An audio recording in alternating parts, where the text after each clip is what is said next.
Donc nous en voici à la troisième vidéo sur Dalila Sadok.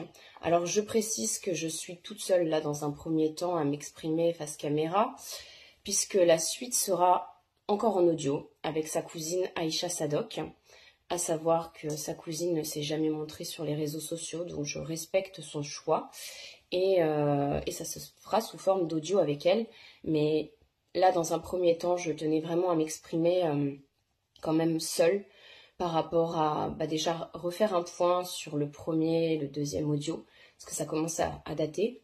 Et à la fois, je m'en suis pris, mais vraiment plein la figure, depuis que j'essaye de parler de l'imposture de ce film de Pierre Barnérias, Les Survivantes. On m'a quand même calomnié de tous les côtés, je m'en suis pris vraiment plein la figure, donc je pense qu'il est temps aussi pour moi de mettre des choses d'équerre. Pour revenir sur Dalila, donc le premier audio, j'ai déjà démontré pas mal de ses mensonges. Quand même, je suis revenue sur diverses interviews qu'elle a pu donner qui ne correspondaient pas du tout avec des choses qu'elle pouvait dire dans l'une et dans l'autre. Et ensuite, en audio 2, j'avais avec moi Paula, qui avait accepté de témoigner. Une femme que Dalila a eue sur sa route et qui habite Grenoble. Et dans le premier audio, voilà, j'avais dénoncé les mensonges. Dans le second, j'avais clairement démontré la dangerosité de cette femme, du fait qu'elle puisse demander à une inconnue, là en l'occurrence Paula, d'aller mettre un implant hormonal à la sortie du collège à sa fille de 13 ans. Vu qu'elle a accès au planning scolaire, alors contrairement à ce qu'elle dit, qu'elle n'a absolument plus aucune nouvelle de ses enfants, comme quoi c'est complètement faux, puisqu'elle a les plannings scolaires et qu'elle a été capable de les fournir à Paula. Moi, ce qui m'a quand même choquée par rapport à ce second audio, c'est qu'il y a beaucoup de gens qui ont dit dans les commentaires « Oh mon Dieu, mais elle nous a menti, Dalila, c'est vraiment une menteuse, c'est horrible ». Ok, mais quid de ces enfants en fait? Ces deux enfants pour qui je suis en train de faire ce que je continue de faire là. En fait, c'est pour eux, juste pour la vérité, et pour laver en fait leur honneur, parce qu'ils ont une mère complètement marâtre, qui s'en va raconter n'importe quoi à leur sujet sur les réseaux sociaux. Et comme je l'ai déjà dit, je me suis retrouvée à approcher des personnes du passé de Dalila, voilà, en l'occurrence les personnes concernées, et en fait je me suis rendu compte que tout était faux. Donc je continue sur cette lancée. Ceux qui diraient que je m'acharne, bah oui, je m'acharne en fait pour la vérité. Et là, je viens de me rendre compte qu'en réalité, ce n'est pas qu'une menteuse, on a affaire à quelqu'un qui a perdu la garde parce qu'elle a maltraité elle-même ses enfants. Donc là, on a un film aujourd'hui avec une mère qui se fait passer pour une victime, le film de Pierre Barnérias, Les Survivantes, qui va bientôt sortir en plus en DVD, là je viens de voir ça. Donc on a une mère qui se fait passer pour une grande victime du système français, mais qui en réalité a perdu la garde de ses enfants parce qu'elle-même les maltraitait. Je ne sais pas si les gens se rendent compte du truc, c'est comme quand j'ai envoyé le deuxième audio et que je me suis rendu compte que les gens étaient outrés qu'on leur ait menti, d'accord, mais quid de ces enfants? Quid du fait qu'elle puisse envoyer une inconnue implanter une hormone dans le bras de sa fille à la sortie du collège? Moi, c'est ce qui m'a le plus choquée, c'est l'apathie des gens. Et le fait que Pierre ne s'exprime pas depuis tout ça, et depuis aussi que nous sommes plusieurs personnes à avoir dénoncé Dalila Sadok, qu'est-ce qu'elle a fait? Juste de la calomnie, mais à un degré, c'est un high level au niveau calomnie.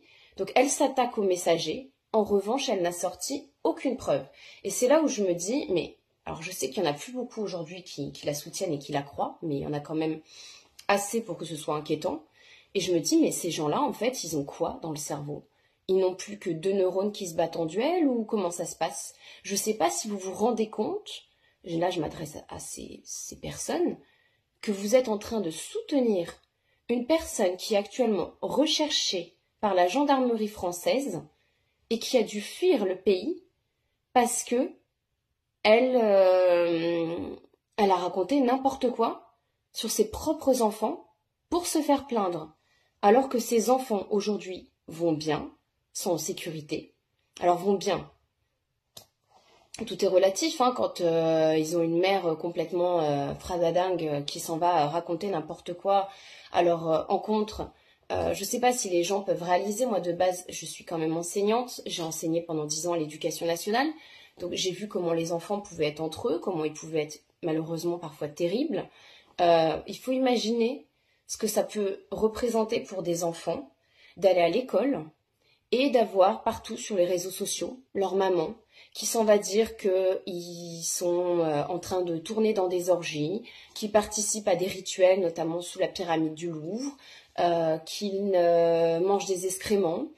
Enfin, ce que ça peut faire à des enfants qui peuvent être pris en grippe par d'autres élèves, qui vont les harceler à l'école. Alors heureusement, je tiens à le préciser, ce n'est pas le cas. Mais je pense que beaucoup ont occulté en fait tout ce que les mensonges de Dalila et ce film pouvaient avoir comme répercussion. Parce que là, depuis que j'ai parlé de tout ça, comme je dis encore une fois, Pierre ne s'est pas exprimé, va sortir ce film en DVD. On a Dalila qui continue de réclamer des dons pour soi-disant payer des avocats pour sortir ses enfants d'un réseau qui n'existe nulle part autre que dans sa tête. Alors certes, les réseaux pédocriminels existent, mais c'est justement en ça que je suis en colère, c'est que c'est un crachat, c'est un véritable crachat, les menteuses dans ce film. Et il n'y a pas que Dalila, hein. Il n'y a pas que Dalila qui ment. C'est un crachat au visage de vraies victimes, c'est un crachat au visage de vrais parents injustement désenfantés, et c'est justement aussi pour eux que je continue de faire ce que je fais. Donc là, vraiment, je tiens à faire cette première partie seule, et revenir un petit peu là-dessus. Et ensuite, j'enverrai l'audio avec la cousine Aïcha, que je remercie encore d'avoir accepté de témoigner, parce que ce n'est pas facile quand tu sais que tu vas te manger tous les gens qui sont allés voir le film et qui veulent absolument croire que ces personnes sont vraiment de pauvres victimes. Et il y en a dans le film, attention, il y en a. Donc j'ai pas envie de jeter complètement le film à la poubelle, mais ceux qui disent oh c'est super, ça a quand même éveillé les consciences, Claire c'est pas bien de t'en prendre au film parce que tu discrédites les autres victimes. Non, non, je suis désolée. Moi c'est pas ma façon de voir les choses. En fait la fin ne justifie pas les moyens. C'est-à-dire qu'on ne peut pas faire mentir des personnes en se disant c'est pas grave, il y a des personnes qui mentent, mais au moins ça a permis aux gens de prendre conscience. Non, non, non, non, non, non. Pas à partir du moment, je suis désolée, où ça met 2 enfants à mal et qu'on a des menteuses qui n'en ont strictement rien à faire des vraies victimes et qui sont là uniquement soit pour se faire de l'oseille, soit pour se mettre en avant. Et Pierre Barnerias, c'est pareil. Pierre, tous ceux qui sont en train de le défendre, je suis désolée, mais il le savait depuis le départ. Il ne pouvait pas ignorer que Dalila mentait et il ne peut pas ignorer non plus, depuis tout ce que j'ai envoyé, qu'elle ment aujourd'hui et de faire comme si de rien n'était. Je suis désolée, mais à un moment donné, Pierre Barnerias, vous allez le payer. Vous allez le payer, votre envie d'argent qui a prôné et vous avez surfé sur une cause qui est noble, celle des enfants. Et ça, vraiment, je suis en colère toujours aujourd'hui, je ne décolère pas. Et j'espère qu'un jour, vraiment, vraiment, vous allez le payer. Parce que sur le nombre de victimes, le nombre de vraies victimes qui existent dans le monde, vous aviez amplement le choix. Pourquoi avoir choisi de mettre des menteuses, et notamment une mère qui est tout le contraire de ce qu'elle prétend être, c'est-à-dire une mère qui a elle-même abusé, alors attention, pas sexuellement, en tout cas pas que je sache, de ses enfants. Donc là, moi, tous ces intérêts financiers, ces histoires d'ego, toutes ces accointances que je peux voir, parce que je vois aussi des gens être en train de prendre la défense de Pierre, alors tout d'un coup.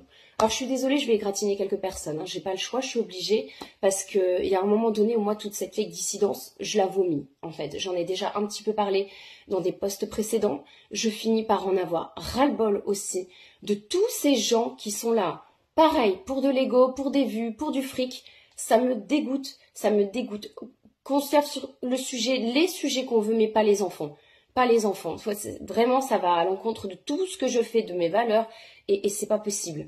Donc là, on a eu par exemple Silvano Trotta, qui tout d'un coup n'a jamais parlé du film Les Survivantes. Ça fait des mois que le film est en salle, et d'un coup, au moment où je commence à démontrer les mensonges, notamment d'une personne qui est dans le film, qu'est-ce qu'il fait? De la pub sur le film. Et il m'a envoyé un message. Silvano, vous pouvez pas dire le contraire, si je dois le sortir, je le sortirai. Pour savoir pourquoi je m'en prenais tout d'un coup au film de Pierre Barnérias. Et vous, tout d'un coup, vous faites la promotion du film. Ça va avec beaucoup de choses que j'ai remarquées chez vous, et le fait que vous désinformez beaucoup votre public, même si vous envoyez parfois de la bonne information, mais j'ai envie de dire que ça, c'est le propre de tout ce qui est lié au syndicat jaune, qui envoie parfois jusqu'à 90% de bonnes informations, de réelles informations, mais 10% de fake, qui induisent les gens en erreur. Et c'est contre ça aujourd'hui que je me bats. C'est terrible parce qu'en fait, je me retrouve, entre guillemets, à me battre contre des personnes qui semblent avoir la même lutte, les mêmes combats, les mêmes valeurs, et c'est pas du tout le cas. C'est pas du tout le cas. Donc, voilà. Là, j'ai parlé du silence de Pierre. Je peux revenir sur les accointances. Par exemple, alors je suis désolée, Jeanne Traduction, ça ne me fait pas plaisir de parler de vous. Parce que à côté de ça, je trouve que vous faites quand même du bon boulot. Vous avez quand même le mérite d'avoir traduit des choses très intéressantes que j'ai moi-même pu regarder. Mais il y a un moment donné où il faut juste être honnête. Vous ne pouvez pas être neutre. À partir du moment, et je sais que ça ne vous a pas plu du tout, notamment votre compagnon qui dit avoir porté plainte contre moi, mais votre compagnon, il travaille pour Pierre Barnérias. Donc, bien évidemment que dans votre canal, malgré ce que j'ai été démontré, vous avez été dire que Dalila ne mentait pas et que vous la croyez. Ne prenez pas parti dans ces cas-là. À partir du moment où vous ne pouvez pas être neutre et que votre compagnon est rémunéré par Pierre Barnérias,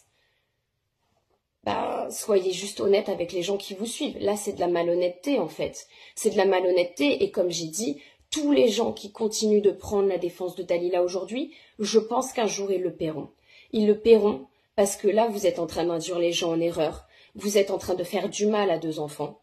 Et là, vraiment, moi, c'est pour eux, encore une fois, que je continue ce que je fais et que je suis en colère. Et ça s'entend. Donc, pour revenir aussi sur toutes les calomnies de Dalila, les calomnies, on en est aujourd'hui à ce qu'elle aille dire que je n'ai pas de diplôme, que je suis, enfin comme j'ai déjà dit, j'étais soi-disant alcoolique, j'étais limite SDF, cocaïnée ou droguée à l'héroïne, j'en sais rien.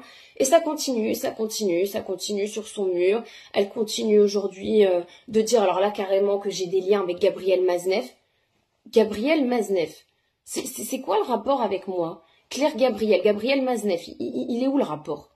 Donc là, en train d'essayer carrément de me faire avoir des liens avec l'un des plus gros pédos reconnus en France, mais on est où là? On est chez les fous? De dire que j'ai pas de diplôme, que je suis une soi-disant esthéticienne sans diplôme. Métier que j'ai exercé, certes, quand j'avais 20 ans, ensuite j'ai enseigné pendant 10 ans. Faudra m'expliquer comment on peut être à l'éducation nationale sans avoir de diplôme. C'est impossible. Et même exercer esthéticienne, c'est impossible sans diplôme. Pour information, Dalila.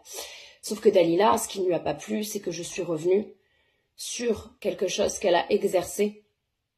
Là, elle se fait passer pour une grande ingénieure hein, sur les réseaux sociaux. Et même quand elle passe en interview. Franchement, je vais être sympa. Je ne vais pas parler de ce qu'elle a fait comme métier, notamment en Suisse. Je pense que la plupart des femmes, Dalila, préféraient avoir 10 millions de fois arraché 1 milliard de poils à des femmes que d'avoir fait ce que tu as fait de ton corps. Vraiment. Parce que là, pour le coup, il faut pas beaucoup se respecter pour avoir fait le métier que tu as fait au tout début. Et je critique pas, tu as repris tes études en réalité pour devenir ingénieur, mais pas la grande ingénieure que tu prétends être, sur le tard. En revanche, je pense que 1 milliard de fois, je préfère bouffer de la terre que faire le métier que tu as fait parce que je me respecte bien trop pour ça. Voilà, et c'est ça qui lui a pas plu. Je l'ai mis dans un commentaire et elle est devenue hystérique. Et c'est là où elle a commencé à dire que même soi-disant, j'étais sortie avec un mec du Grand Orient. Alors le mec du Grand Orient, je sais que c'est mon ex-compagnon américain. J'ai publié ce livre, témoignage, en 2023. Juillet 2023, donc tous ceux qui m'attaquent par rapport à ça, j'ai été très claire. Oui, je suis sortie avec quelqu'un qui n'était pas quelqu'un de bien. Il m'a fallu du temps avant de m'en rendre compte, mais j'ai raconté dans plus de 450 pages toute cette histoire avec mon ex. Je ne peux pas faire mieux, je l'ai raconté dans plus de 450 pages, on me suit presque heure par heure tout ce que j'ai vécu avec lui. Tous ceux qui essayent de dire que c'était un sioniste sous prétexte qu'il était juif, oui, il était juif, je ne m'en suis jamais cachée. Mais pas sioniste, son grand-père, oui, tenait l'une des plus grosses maisons de production hollywoodiennes dans les années 70, 80, 90. Et il m'a dit beaucoup de choses, et il m'a permis de m'éveiller sur beaucoup de choses, et il trempait dans des trucs pas clairs. Mais tous ceux qui ont essayé de m'entraîner vers il était du Grand Orient ou je ne sais quoi, tout ça c'est faux. C'est faux, c'est complètement faux. De dire aussi, comme elle le prétend, que j'étais au courant des fichiers qu'il avait dans son ordinateur. Non, déjà je l'ai dit, je m'en suis rappelé plus tard, j'étais déjà plus avec lui et cette histoire elle a duré moins d'1 an. Donc quand Dalila fait croire que je suis restée pendant encore 2 ans avec lui, il faudra m'expliquer comment j'ai pu rester 2 ans avec quelqu'un dont la relation a duré même pas 1 an au final. Et manque de bol pour toi, Dalila, en fait, j'ai envie de dire que ma plus grosse preuve, c'est ce livre que j'ai sorti en 2023. Mais si tu t'occupais d'autre chose que de ta petite personne, quand je t'avais donné mon livre, peut-être que tu l'aurais lu, peut-être que tu te serais rendu compte que tu passais pour une conne quand tu racontes un tas de conneries là-dessus. Voilà, je tenais à remettre les choses par rapport à ça d'équerre, parce que c'est pas la première fois qu'on m'attaque sur mon ex-compagnon. Et qu'on dit, elle était avec quelqu'un de mauvais. Oui, j'ai porté plainte contre lui. Mes plaintes d'ailleurs sont ressorties dans des dossiers récemment où j'ai porté plainte contre d'autres personnes par rapport à de la calomnie dont je souffre entre guillemets sur Internet, puisque depuis mon arrivée sur Twitter, c'est ça qui a été le pire. Avant, j'étais sur VK, sur Instagram, on foutait un peu plus la paix. Mais alors, depuis mon arrivée sur Twitter, là, je me suis pris tous les grands cinglés du net qui ont essayé de me faire passer pour quelqu'un, agent double ou tout ce qu'on veut. Si j'étais une agent double, je pense que mon compte, il serait bien au-delà de 40 000 personnes. 40 000 personnes sur les réseaux sociaux, c'est que dalle. C'est rien en fait. Ah oui, aussi, elle s'en va dire que le grand-père de mon ex était dans des soirées échangistes ou je ne sais. J'ai même plus envie de répondre à sa calomnie. Comme j'ai dit, le fait qu'elle sorte aucune preuve, déjà, en dit long. Et le fait qu'elle calomnie, pareil pour Paula. Alors Paula, elle travaille avec des personnes âgées. Dalila était dire sur son mur que c'était quelqu'un qui travaillait à la DAS, à l'ASE, qui travaillait avec les enfants. Elle travaille avec les personnes âgées, rien à voir avec les enfants. Mais bon, ça va avec tout le reste. Moi, ce qui me dérange le plus dans tout ça, c'est qu'il y a beaucoup de personnes qui étaient au courant des mensonges de Dalila. Donc j'ai cité Pierre Barnerias, qui ne pouvait pas ignorer, puisqu'il n'y a pas de dossier. Pas de dossier, donc on va le revoir là, il n'y a pas de dossier, il n'y a rien. Du vent, son dossier. Mais c'est surtout que il y a des gens comme Mourad El Attab. Mourad El Attab, ne m'obligez pas à sortir les preuves, je les ai. Que vous étiez déjà au courant que Dalila mentait. Mais vu que vous êtes un putain d'escroc, j'ai pas d'autre mot, et ça fait longtemps que je le sais, et que je me tais, c'est pareil, on est toujours en train de m'associer à vous comme si je m'entendais bien avec vous. C'est vrai qu'on s'est une fois au téléphone, et vous le savez, mais je sais qui vous êtes aujourd'hui, et je sais aussi ce que vous avez fait avec Dalila, et votre rapport avec Dalila. Donc bien évidemment que vous prenez sa défense. Mais je pense qu'un jour aussi, vous allez payer tout ça. C'est comme... alors, lui, il n'a rien à voir dans l'histoire de Dalila, mais on est toujours en train de m'associer à lui. Richard Boutry. Richard Boutry, oui, il fut un temps où j'ai collaboré avec lui, où je l'ai aidé, pareil. On est un peu sur du Barnerias numéro 2, quelqu'un qui va prendre les personnes catholiques comme public cible, et qui va faire plein de choses avec le catholicisme, parce que c'est ce qui fait vendre aujourd'hui les gens cathos qui ont envie d'entendre telle chose. Voilà, on a des Barnerias et on a des Richard Boutry qui sont là pour les satisfaire. Alors tous ceux qui vont dire que je suis en train de diviser au sein de la dissidence, vous ne savez pas ce que c'est. Vous n'avez même pas idée de ce que c'est de baigner dans ce monde de requins, dans ce monde d'opportunistes, dans ce monde qui ne pense qu'au fric, qui ne pense qu'à ses vues, qui ne pense qu'à son ego, Moi, ça fait des années que je me les tape et que je n'en peux plus des gens comme ça, en fait. Je n'en peux plus et j'en peux plus qu'on m'associe à eux. Et Richard, il sait très bien, s'il devait tomber sur cette vidéo, ce que je pense de lui à l'heure actuelle. Voilà. Et pourquoi je dis ça? Donc, vaut peut-être mieux pas pour lui qu'il interagisse sur cette vidéo, parce que du dossier, je pourrais en sortir sur lui. Je trouve que je suis très sympa parce que je ne le fais pas. Mais je pourrais. Comme aussi tous ceux qui ont reçu Dalila en interview et qui se taisent depuis des mois maintenant, soit par souci d'ego, soit parce qu'ils n'ont pas envie que leur business en prenne un coup. Il y a une personne qui me déçoit énormément, Nicolas Bouvier, la charte de Munich, dont tu parles souvent. Tu parles de la charte de Munich, c'est quand ça t'arrange, la charte de Munich. Parce que là, à quelle heure la charte de Munich, sachant qu'on parle d'enfants, en réalité, qui ont été maltraités par leur mère. Quand je parle de maltraitance,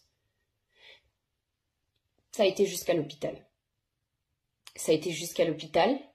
Et le père a récupéré les enfants dans un état. Les enfants avaient les dents complètement cariées. Et comme je dis, ça corrobore avec ce qui vient avec la cousine.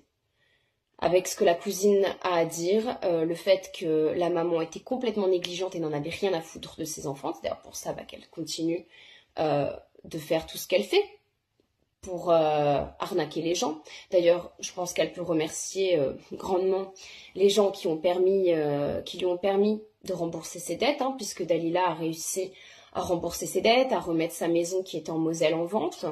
Merci à toutes ces personnes d'avoir contribué à ce qu'elle puisse même se barrer à l'étranger. Là, elle est partie un mois en Thaïlande, apparemment, elle se fait plaisir. En plus de tous les hôtels 5 étoiles dans lesquels elle a pu loger, les Thalasso et j'en passe, grâce à l'argent des dons qui ont été collectés par le film. Bref, je suis vraiment, mais vraiment écœurée. Et pourtant, il y a des personnes qui ont essayé de s'exprimer dans ce film. On a Sylvie, la mère de Stacy, qui a essayé de s'exprimer. Alors Sylvie, aujourd'hui, qui est accusée par sa fille Stacy, soi-disant de l'avoir vendue au réseau et de l'avoir touchée. Il faut savoir que Stacy a passé énormément de temps avec Dalila. Et que Dalila d'ailleurs lui a payé un tatouage. Dalila qui est toujours en train de critiquer tout ce qui est signe, etc. Le tatouage qu'elle a été payé à la fille de Sylvie est un papillon. Voilà. Et il faut savoir que Dalila essaye de mettre dans la tête des gens que ses parents... Enfin, moi, c'est ce qu'elle a fait avec mon père, hein, avant de le traiter de violeur officiellement, soi-disant sur ma personne. Elle avait commencé à essayer de me mettre ça en tête quand on était encore proches. Et là, je vois que manifestement, elle a réussi sur la pauvre Stacy, qui est encore jeune et fragile. Moi, j'ai vu des interviews quand elle s'exprimait plus jeune, Stacy, où elle remercie 1 milliard de fois sa mère de l'avoir sortie de tout ça. Et aujourd'hui, elle s'attaque carrément à Maria Machado aussi, qui avait commencé à confirmer ce que j'avais dit. Aujourd'hui, Dalila s'en va dire que Maria Machado a violé sa fille. Voilà, on en est. De ces folles dingues. J'ai envie de dire de ces folles dingues parce qu'elles sont plusieurs dans le film. Et j'en ai déjà parlé suite à une vidéo qu'a fait un Suisse qui avait reçu Dalila chez lui. Donc pour revenir sur les personnes qui l'ont défendue, ce qui est quand même complètement fou, c'est que ce sont des personnes qu'elle a pu parfois insulter par le passé. Je pense notamment à Sylvia Miami. Sylvia Miami qui l'a défendue avec un audio. Alors ça, j'y reviendrai dans la prochaine vidéo, parce que là, pour le coup, ce sera en vidéo, vraiment, que je vais avoir quelqu'un qui va témoigner. Et là, on reviendra sur les fameux audios qui circulent et celui qui a refait circuler Sylvia Miami. J'ai pas envie de dire du mal de Sylvia, parce que c'est quelqu'un que j'ai connu, entre guillemets, par le passé, et je sais qu'elle est sincère dans ce qu'elle fait et qu'elle a aussi la cause des enfants qui lui tient à cœur, même si on n'est pas toujours d'accord sur tout. Mais là, c'était vraiment maladroit de sa part de reprendre un audio du père où le père était simplement en fait en train de vérifier que le petit était bien torché et que ça s'est transformé en du soi-disant inceste. Je reviendrai dessus plus tard. Vraiment, je reviendrai dessus dans le dernier audio. Je m'y engage. Mais c'était pas très très très malin de sa part. Et on a Karl Zero. Alors Karl Zero, là je pense qu'il est temps, plus que temps, de refaire le point sur plusieurs choses. Parce que Karl Zero a fait une interview dans laquelle il a parlé de moi, avec le média en 442, et en disant qu'on ne savait pas qui j'étais, limite en me faisant passer pour une agent double. Je pense que j'ai beaucoup moins à me questionner que Karl Zero sur pas mal de financements liés à son magazine. Alors je lui reconnais une chose à Karl Zero, cela dit. Sa chaîne avec ses vidéos m'ont permis aussi d'ouvrir les yeux. Donc je vais pas complètement cracher sur cette personne. Mais quand je vois qu'aujourd'hui il continue et il ne veut pas revenir sur les mensonges de Dalila quand le média lui a posé la question, qu'est-ce qu'il a répondu? Bon, ok, c'est vrai, on n'a pas les preuves d'un réseau, mais par contre, le père, avec les données que j'ai eues, les audios et les dessins, c'était donc un pédo. Donc, comme quoi, Karl, alors vous confirmez que vous n'avez pas eu de dossier, puisque Dalila fait que dire qu'elle vous a envoyé un dossier. Vous parlez des audios et vous parlez des dessins. Donc, ce qui veut bien dire qu'en réalité, vous n'avez rien de plus que ça. Le dossier de Dalila tient juste sur 2-3 pauvres audios et quelques dessins dont on ne connaît pas la provenance. Et vous continuez d'accuser le père d'inceste, pour ne pas perdre la face et ne pas perdre certainement aussi vos lecteurs du magazine L'Envers des Affaires. Un peu d'honnêteté, ce serait bien, Karl, surtout quand vous avez été dire aussi dans cette même interview que j'avais traité Booba de pédocriminel. Alors, c'est l'occasion de revenir aussi sur cette affaire de Booba. Soi-disant que j'ai été dire que Booba était un grand pédocriminel, c'est faux. Ça, c'est le net qui s'est emballé tout seul. Moi, j'ai simplement remis en question le fait qu'il avait été proche pendant un temps de Didi qui était dans la tourmente. Voilà, j'ai simplement remis un petit peu en avant des accointances qu'il a eues avec lui, en questionnant simplement. Et pareil pour des signes qu'il a fait dans des clips. Donc, il faut arrêter, je n'ai jamais dit que c'était un pédo et je le pense même pas. Et pourtant, j'ai pas du tout envie de dire du bien de cette personne, vraiment pas. Parce que je vois comment il se comporte sur les réseaux sociaux, ça n'a strictement rien à voir avec mes valeurs ou ma façon de voir les choses. En revanche, on me fera pas dire que c'est un pédocriminel parce que je ne le pense pas. L'histoire de Inès, 16 ans, ça... Karl Zero, ça vous regarde. Vous êtes vous seul à avoir parlé de ça. Je n'étais même pas au courant de cette histoire à l'époque où j'ai fait le tweet sur Booba. Mais, et en plus, j'ai envie de dire une chose. Booba, je peux quand même le remercier finalement sur une chose.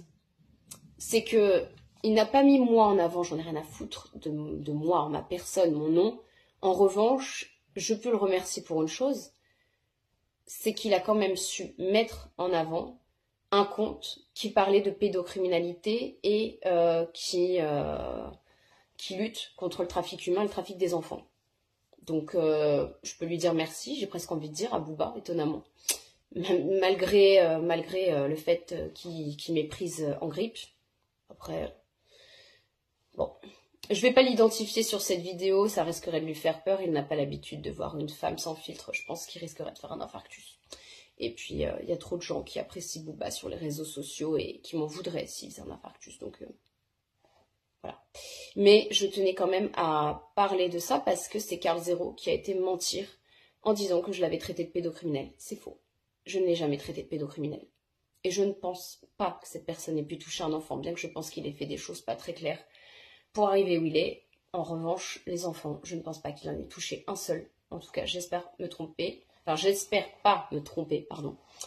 Mais je ne me vois pas toucher un enfant. Plusieurs choses qui me font dire ça. Après, il n'y a pas eu que ça en plus dans cette vidéo. Karl, vous avez quand même parlé de baiser des enfants au lieu de parler de viol. Moi, ça m'a choquée. Et vous êtes revenu en plus sur vos propos de faire regarder de la sodomie à des enfants de 5 ans. Mais qui fait ça? Les enfants, pourquoi on va aller les traumatiser à aller regarder des images pareilles? Pourquoi?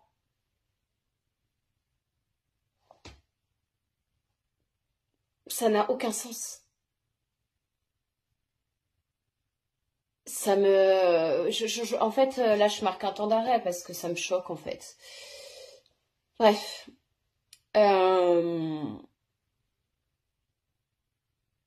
Je suis écœurée par tout ce que je vois passer et tout ce que je...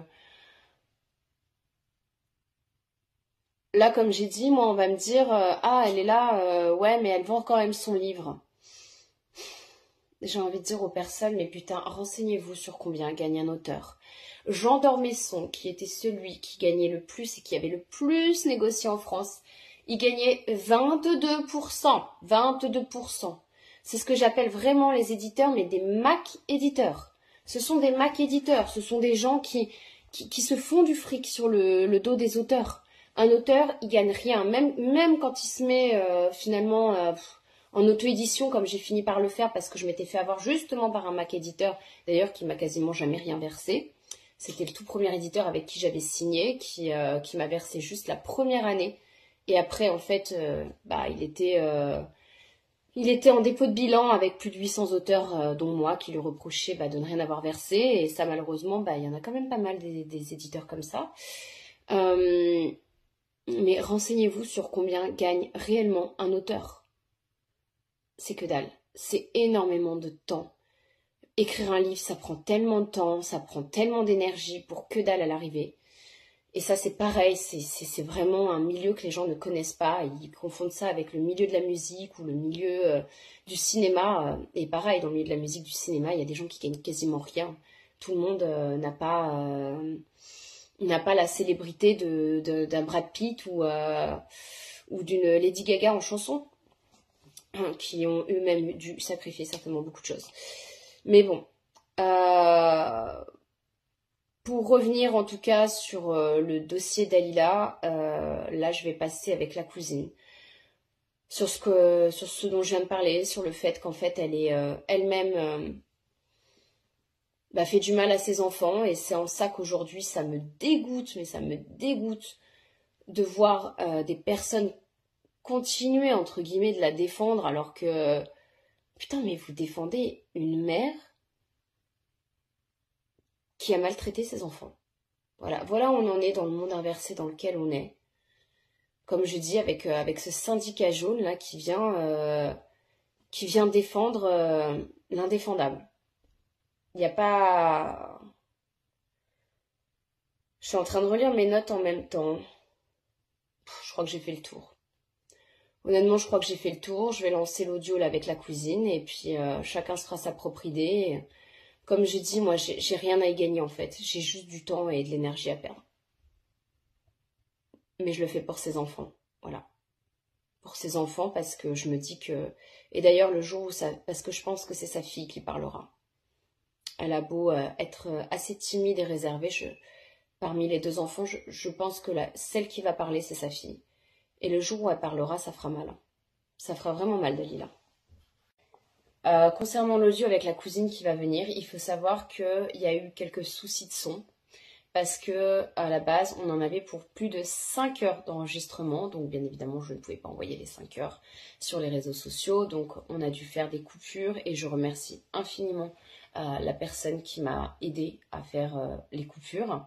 Et donc du coup, c'est pour ça qu'il y a quelques petits problèmes au niveau du son. Mais il faut savoir une chose en fait. Les gens qui ont lu mon témoignage savent que je me suis toujours promis une chose. C'est que ce que j'ai vu dans les dossiers cette nuit-là de mon ex-compagnon et par rapport à ce bébé, je me suis toujours promis une chose, c'est que seule la vérité l'emporterait. Je sais que ce que j'ai vu cette nuit-là, en fait, il n'a pas pu survivre. Je le sais très bien. Mais justement, il n'y a pas que pour les enfants de Dalila que je fais ça. Je le fais aussi pour cet enfant que j'ai vu cette nuit-là. Et, euh, et tout ce que je fais, qu'on me le reproche ou pas, je m'en fous en fait. On peut me reprocher ce qu'on veut, en fait, on pourra jamais m'enlever une chose, me reprocher une chose, c'est mon honnêteté et mon intégrité par rapport à ce que je fais, par rapport aux enfants. Voilà. Ceux qui auront lu mon témoignage comprendront, les autres, tant pis. Mais en tout cas, je fais vraiment du mieux que je peux et comme je peux. Voilà. Bonsoir Aïcha et merci aussi à Paula d'être parmi nous ce soir. Donc tout d'abord, je voulais vraiment te remercier Aïcha d'accepter de parler publiquement par rapport à ta cousine Dalila Sadok. On va dire que tu le fais un petit peu au nom de sa famille car tu es la seule qui a accepté de témoigner. Tu le fais finalement au nom de ses frères et sœurs qui ne peuvent ou ne veulent pas s'exprimer eux publiquement. Donc on a quand même pas mal échangé toutes les deux et tu as quand même beaucoup de choses intéressantes à dire parce que forcément tu as connu Dalila bien avant qu'elle soit sur les réseaux sociaux et qu'on entende parler de ce soi-disant grand réseau pédocriminel dans lequel se trouvent ses enfants, enfin se trouveraient, on va dire plutôt ses enfants en présence de notre cher président Emmanuel Macron. Et je trouvais que c'était important voilà, d'avoir quelqu'un de la famille qui puisse parler. Et je sais que tu en as, comme beaucoup de membres de ta famille, vraiment ras-le-bol de tout ça. Et je t'avais demandé du coup d'envoyer quelques éléments parce que tu ne t'es jamais montré sur les réseaux sociaux. Donc je respecte ton choix et c'est pour ça que ça va rester sous forme d'audio. Mais je t'avais demandé voilà, quelques éléments pour prouver que tu connaissais bien Dalila et que tu étais de sa famille. Donc tu m'as envoyé plusieurs choses. Alors je ne vais pas tout passer. On va simplement passer là une photo de famille que tu m'as envoyée où j'ai flouté tout le monde, sauf Dalila. C'était lors d'une cérémonie familiale.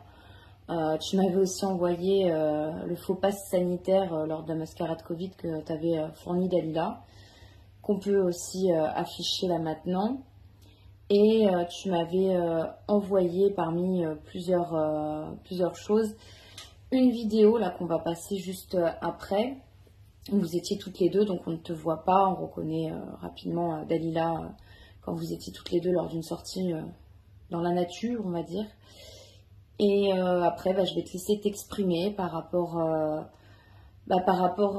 tout ce qu'elle dit sur les réseaux sociaux là depuis, ça fait plus d'1 an maintenant. Et par rapport à l'inceste, parce que tout a commencé par rapport à de l'inceste, puis après ça a évolué sur très gros réseau pédo de France. Voilà, je te remercie encore une fois. Je peux te dire que, en tout cas, elle a commencé à parler d'inceste à partir de 2019. Quand elle a vu que ça commençait à sentir mauvais pour elle, et là, elle a vraiment tout joué sur ce qui était franc-maçonnerie et j'en passe, quoi. Après, moi, j'ai eu un peu pitié d'elle parce qu'on était comme en froid en 2019, hein, parce qu'elle avait déjà un peu malmené mon fils à l'école.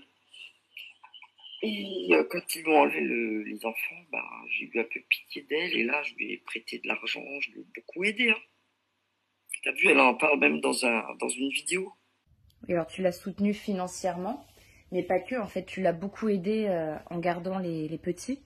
Et d'ailleurs tu m'as envoyé un nombre incalculable de captures d'écran dans lesquelles elle te demandait un coup de venir les garder, un coup elle te disait que finalement elle ne pouvait pas venir les chercher à la sortie de l'école, est-ce que tu peux les garder? Donc je te laisse en parler. Garder ses enfants du dimanche au mercredi comme si c'était normal, quoi. Alors que moi, j'en pouvais plus, j'ai déjà 2 enfants, voilà, quoi. Et quand elle parle de que ses enfants étaient sales et tout, c'est pas du père, c'est elle qui me les ramenait, ils étaient sales. Si, je sais pas, Milo et Camille, ils étaient pas propres quand elle me les ramenait, hein. C'est moi qui devais leur faire la douche et voilà, quoi. Donc elle s'en occupait pas forcément bien là, de ce que tu dis. Elle disait que c'était le père à chaque fois qui lui rendait sale, mais là, bon, tu nous dis le contraire. Enfin, en tout cas, ce n'est pas le père qui te les ramenait, mais bien Dalila. Déjà, qui laisse ses enfants du dimanche au mercredi non-stop? Je sais pas, moi je le ferais pas en tout cas. Bah, et puis là, dans les messages, on peut voir qu'en plus, à un moment donné, tu demandes à ce qu'elle donne des goûters, ce qu'elle ne donnait pas à l'époque, Non, les goûters des enfants. pas de sac de piscine. Allez, ils avaient un sachet, tu te rends compte, un sachet. Je sais pas, par rapport aux autres élèves, c'est un peu bizarre, quoi. On n'est plus dans les années 70, quoi.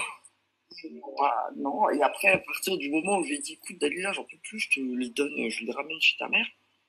Et là, elle était fâchée, quoi. Et là, elle a commencé à un petit peu malmener mon fils à l'école, et là, bah voilà, c'était fini entre nous. Et après, il y a eu cette histoire où ils sont venus chercher ses enfants. Alors, quand tu dis qu'elle m'a mené ton fils, c'est-à-dire, en fait, elle faisait quoi à ton enfant?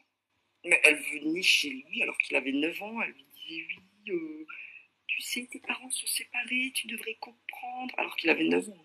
Et ensuite, oui, des choses, oui, tu tapes Camille, n'importe quoi. Elle disait à ton fils qui tapait Camille, sa fille?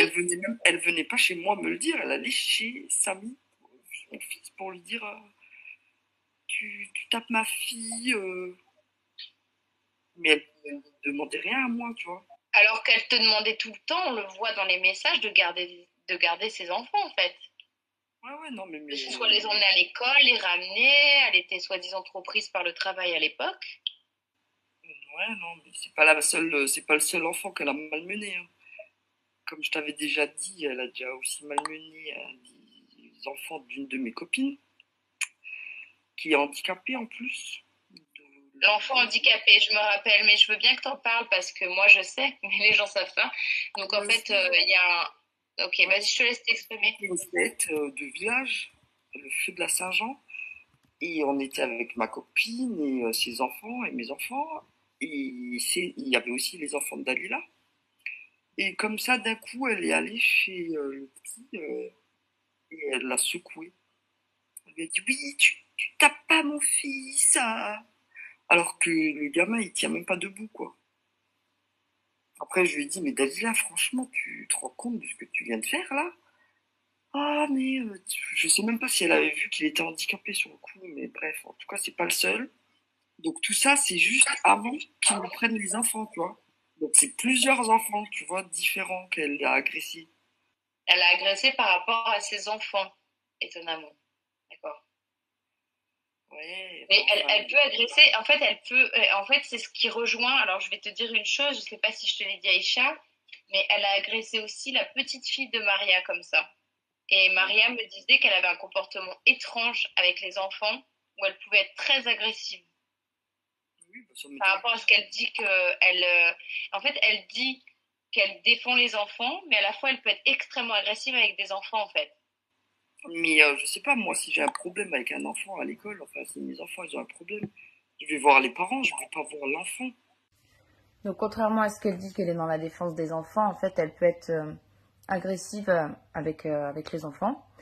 En tout cas, moi, ce qui m'a quand même pas mal marqué dans tous nos échanges, c'est quand on a parlé de cette fameuse affaire des CD-ROM. Et là, on va pouvoir afficher un des messages via ça, où elle te met, parce que là, clairement, elle tente de te recruter, hein. Si tu veux être dans la lumière et faire des interviews, je peux dire que c'est toi qui gardes une partie des CD-ROM, qui comprennent les preuves de personnes impliquées dans le réseau pédosataniste de Fred, mon ex. Si tu veux participer à mon combat, je suis heureuse de te partager ce que je vis. PS, il surveille tous mes échanges. Bon. Encore merci pour ton aide, que Dieu protège les justes qui se battent pour nos enfants. Et elle dit qu'elle est heureuse de te partager ce qu'elle vit. Enfin, je sais pas, là, toi, quand t'as reçu ce message, tu t'es dit quoi, en fait? Et là, si tu peux nous resituer quand c'était. C'était en été, hein, en août. Ouais, mais quelle année, tu te souviens? Ah, en 2024, c'est récent, c'est tout récent. Ah là, c'est récent alors, c'est très très récent. Donc en fait, elle te dit, si tu veux être dans la lumière, il faut que tu parles des CD-ROM dont elle parle soi-disant depuis des années qu'elle a. Là, en fait, si tu veux être dans la lumière et si, en fait, il faudrait que tu dises que tu as les CD-ROM, les fameuses CD-ROM dont elle parle. Et après, elle te dit qu'elle ne cédera pas à ton chantage et qu'elle ne va pas te payer. Alors, je sais pas. Là, je te laisse t'exprimer par rapport à ça parce que pour moi, c'est délirant. Ah, écoute, je pense que en fait, comme elle a vu que j'écrivais des messages sous ses posts, je disais que c'était une mythomane et que personne dans la famille lui parle. Plus personne lui parle, hein. Mais vraiment, quand je dis personne, c'est personne, quoi. À part ses parents. Et bref, en tout cas, elle m'a envoyé ça ensuite. Elle a voulu me recruter dans ses mensonges. Et quelques Et jours elle après, t'a demandé de mentir en plus. voilà, bah, vous voyez, après j'écris, ouais, au lieu de m'appliquer dans tes mensonges. Et plusieurs jours après, je vois ça, là, je ne céderai pas à ton chantage. Mais de quel chantage tu parles? Je pensais même plus à Dalila, quoi. Tout ce que je voulais, c'était l'oublier. Excusez-moi, parce que quand je pense à elle, là, franchement, j'ai... Waouh, ton chantage, mais déjà, de quel chantage elle parle? Tu vois, c'est juste parce qu'elle a eu peur que, je sais pas, que j'utilise son message, là, en au-dessus. Si tu veux être dans la lumière... Et elle entend quoi par si tu veux être dans la lumière? Parce qu'elle pense que je veux être célèbre comme elle et que c'est pour ça que j'écris des messages sous ses tweets et sous ses Ah, vidéos. d'accord. Et le pire, Bah, parce qu'elle commence à être, elle commence entre guillemets à être connue sur les réseaux dissidents, quoi, ouais. voilà. Bah, Plusieurs fois, elle a dit oui, si tu continues, je dirai ton nom et tout. Alors du coup, dans mon YouTube, bah, j'ai bien mis mon nom à Sadoc. Et là, j'ai posté. Elle a un compte chat sauvage. Je sais pas si vous voyez son compte, là, chat sauvage.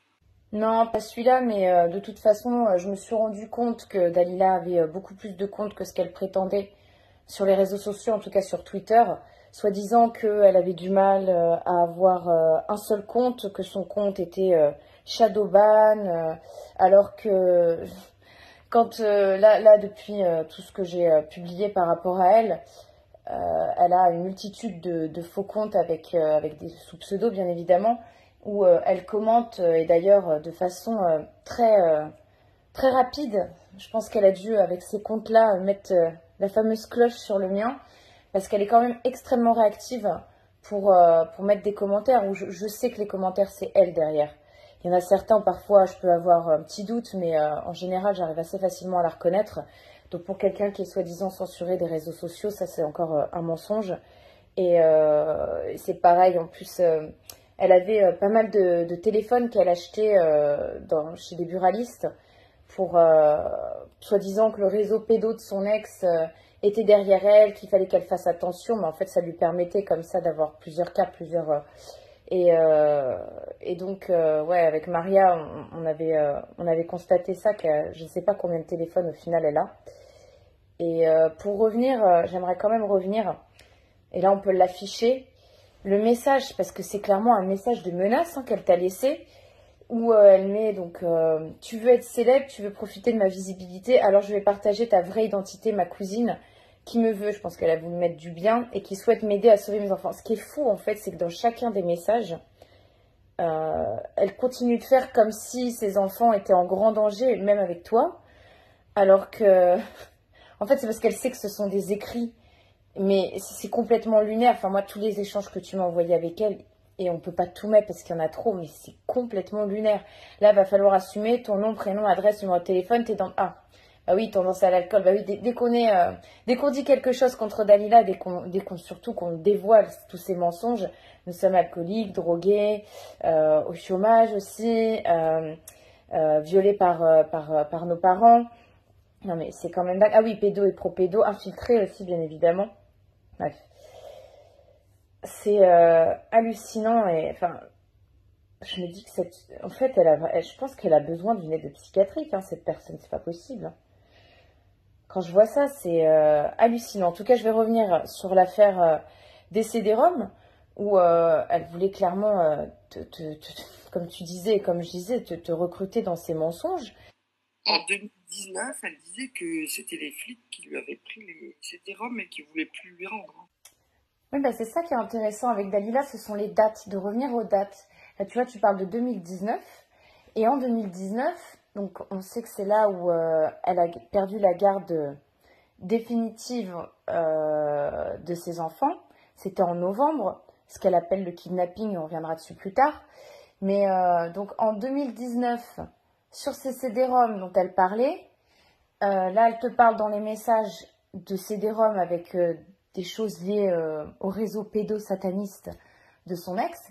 Sauf que si on remet les dates, et j'en ai déjà parlé précédemment, donc ces enfants auraient commencé à s'exprimer par rapport à l'inceste en février 2019, et fin février 2019, début 2020, elle s'est orientée vers l'association Antipédo de Maxime Monteau, où elle ne connaissait absolument rien au réseau, au satanisme, et qu'elle serait arrivée toute innocente avec ces fameux dessins, j'ai presque envie de dire, les seules preuves, entre guillemets, qu'elle a pour prouver que ces enfants viennent d'un des plus grands réseaux, sont dans un des plus grands réseaux pédocriminels de France. Et moi, ce qui m'intéresse, c'est un barbecue dont tu m'as parlé, qui aurait eu lieu avec ses frères. Et d'ailleurs, je te remercie parce qu'au final, tu es la seule de la famille. En fait, vous faites partie d'une famille où on ne lave pas son linge sale en public. Tu m'as dit que tout le monde était exaspéré. Mais voilà, je te remercie encore d'accepter de témoigner. Et donc, tu avais eu un barbecue avec ses frères. Et je te laisse en parler. Elle est arrivée à Sarah en 2017, ou 2018 sûr, elle était à Saralbe. Et là, elle parlait pas du tout de pédosatanisme, rien du tout. Et nous, on est un peu un groupe à Saralbe, il y a des complotistes, tu sais, comme partout, hein. Voilà, tu sais, anti-vaccin. Et là, on a parlé de pédosatanisme. Et elle était pas du tout au courant. Elle parlait pas d'inceste avec son ex et tout, hein. Et je te dis mais elle n'en parle pas dans tous ses dossiers. Je te le dis, Aïcha, elle n'en parle dans aucun de ses... Enfin, j'ai réussi à obtenir ces dossiers de l'époque. Elle n'en parle pas. Il n'y a aucun lien avec l'inceste. Aucun. Donc, c'est pour ça que c'est important, les dates, par rapport à tout ce qu'elle dit, que ses enfants, soi-disant, commençaient à parler en 2019. Et c'est pour ça que je te laisse continuer après. Mais voilà, c'est pour ça que pour moi, les dates sont très importantes. À quel moment s'est passé notamment cette soirée barbecue où ses frères ont parlé de pédosatanisme, tu vois. En été 2018 sûr, parce qu'elle refaisait sa maison et elle prenait tout le monde un peu pour ses larbins. Elle croyait que même mon mari était à sa disposition pour déplacer des meubles. Ah, mais... Et bref, elle a fait un barbecue et je te dis que là, on a parlé et là, elle connaissait rien. Ses enfants, ils étaient là, hein. Ouais. Ils étaient là à ce moment-là, les enfants? Ils étaient souvent là. Ils étaient même d'accord. Elle les ramenait pas. Je sais pas, je sais pas ce qu'elle faisait. Enfin bref. Mais en tout cas, c'est que en 2019, quand elle a senti que ça puait, elle a commencé à parler d'inceste, c'est tout. Donc en fait, en 2017-2018, on est d'accord, elle ne parlait pas d'inceste. Pas du tout. Ouais, donc je vais remonter dans l'ordre chronologique des choses, mais à l'envers. Donc, fin 2019, début 2020, elle s'est manifestée auprès de l'association Antipédo et elle n'y connaissait rien, selon Maxime Monteau, de tout ce qui était réseau pédosataniste. Elle n'en avait jamais entendu parler. Novembre 2019, elle perd la garde des 2 enfants. Février 2019, elle sent qu'elle va perdre la garde. Et là, les enfants lui auraient soudainement parlé d'inceste, puis de réseau. Entre en tout cas février et novembre, quand elle a perdu la garde, c'est là où son fils aurait dessiné une pyramide. Donc avec moi, en 2023, elle disait qu'elle ignorait quelle était cette pyramide. Et en 2024, le discours a évolué. C'était donc des rituels sous la pyramide du Louvre en présence de Emmanuel Macron. Et son fils lui aurait clairement dit qu'il s'agissait du président de la République. Et quand elle l'aurait vu dessiner, elle lui aurait dit mais tu es en train de dessiner des rituels pédosatanistes sous la pyramide du Louvre. Et est-ce que tu te rappelles quand elle a cette soirée de pédosatanisme où là, toi, je me rappelle en aparté, tu m'as dit elle ne connaissait rien au pédosatanisme et c'est ses frères qui en ont parlé. Elle en rigolait, quoi, à la limite. Vraiment, elle ne croyait pas. Nous, c'était les vidéos qu'on voyait, tu sais, d'Alexandre Le Breton. À l'époque, il y avait beaucoup de vidéos. Oui. Bah lui, ouais, avant 2019, ouais. Voilà, depuis 2015, même avant. Et du coup, elle connaissait rien. Et quand toi, tu me parles de février, de quelle année? Février 2019, c'est là où elle dit que ses enfants, là où elle dit que limite son fils aurait parlé de Macron sur la pyramide du Louvre. C'est vrai, il a jamais parlé de pyramide. Moi, j'ai jamais entendu ces enfants parler de pyramide ni rien. Bah, comme on montrait tout à l'heure dans les messages, tu as énormément gardé les enfants, tu as beaucoup gardé son petit, il t'a jamais parlé de pyramide. Père, mais rien, rien, rien. C'est pas vrai, même Macron, je suis pas sûr qu'il savait qui c'était. Hein. Bah oui, elle dit que c'était le président. Bon. Et, Le président de la République. Alors, et je trouve que pour un tout petit, dire président de la République, ça m'a interpellée. C'est pas. Oui, oui, moi aussi, Paula. Moi aussi. Elle nous a jamais parlé de. Même quand elle s'est fait enlever les enfants, elle nous a jamais parlé de Macron, de pyramide ou de quoi que ce soit. Hein. Et elle t'avait même jamais parlé d'inceste, même. Bah, quand ils lui ont enlevé les enfants, oui. Là, oui. Ah, alors, c'est à quel moment ça qu'elle a commencé à parler? Est-ce que toi, tu te rappelles quand est-ce qu'elle a parlé d'inceste, véritablement? En 2019, avant qu'ils prennent les enfants, alors ils ont pris les enfants le 15 novembre 2019. Et moi, je ne parlais plus pendant déjà depuis quelques mois. Donc, je sais pas, je dirais depuis le début de l'année 2019. Et il y a un de ses frères qui est venu d'Angleterre. Là, c'est là qu'elle a commencé à vraiment parler de ça. Donc ouais, comme on dit, début d'année 2019, elle a commencé à parler d'inceste. Ouais, bah oui, ça correspond à son dossier, ouais. Et avant, elle n'a jamais parlé de ça. Alors que quand même, ils se sont séparés plusieurs années avant, en fait. C'est ça qui est fou. Et jamais dans sa famille, ni à qui que ce soit, elle a parlé d'inceste. Non, jamais. Mais par contre, elle voulait s'éloigner du père. Hein. Ouais. Ça, bah oui. Ouais. Ah ouais. Non, elle a commencé à parler que en 2019, je te dis, quand elle a vu qu'il y a eu des jugements contre elle, c'est tout. Sauf que ça, elle en a jamais parlé de ces jugements. Il y a une fois où elle était, justement, en 2019, je l'ai vue aller en pleurs à l'école, essayer d'amadouer la maîtresse, la directrice de la maternelle. Et c'est tout, hein. Sûrement pour préparer le terrain, parce qu'elle savait qu'elle allait se faire enlever les enfants. Et comment elle savait qu'elle allait se faire enlever les enfants? Mais il y avait sûrement un jugement, parce qu'il y avait des non-représentations et tout. Oui, donc au départ, quand elle est partie à 600 km, il n'y avait pas d'histoire d'inceste. Donc elle ne peut pas dire qu'elle a fui sous prétexte que le père était incestueux ou quoi envers les enfants. Puisque là, tout à l'heure, tu disais qu'elle était arrivée en, je crois, 2018. Donc c'était un an, soi-disant, avant que les enfants parlent. Et quand elle est partie à 600 km, c'était pas pour faire une garde alternée avec le père. En fait, elle ne voulait pas que le père ait du tout la garde des enfants. Et parce que quelqu'un qui part vivre à 600 km, qui a des enfants en commun avec quelqu'un, c'est pas pour faire une garde partagée. Puisque les pauvres enfants, après, ça leur fait faire plein de kilomètres à chaque fois pour aller chez un parent, chez l'autre parent. Donc oui, quand elle dit qu'elle faisait pas de représentation auprès du père, ça n'avait rien à voir avec l'inceste. C'est juste parce qu'elle voulait tout simplement pas que le père voit ses enfants, en fait. Donc rien à voir avec n'importe quelle histoire de pédocriminalité. Il dit clairement c'est à cause de ça qu'ils lui ont enlevé les enfants, parce qu'elle n'a pas présenté les enfants. Et du coup, ce qui s'est passé aussi, c'est qu'elle vous a beaucoup emprunté à sa famille. Hein. Elle a énormément emprunté à toi, notamment, et même à des proches. Et bien évidemment, elle n'a jamais remboursé, puisque c'est là où vous en êtes aujourd'hui, c'est que vous n'avez pas eu... elle vous a pas remboursé. Alors donc là, il y a eu emprunt.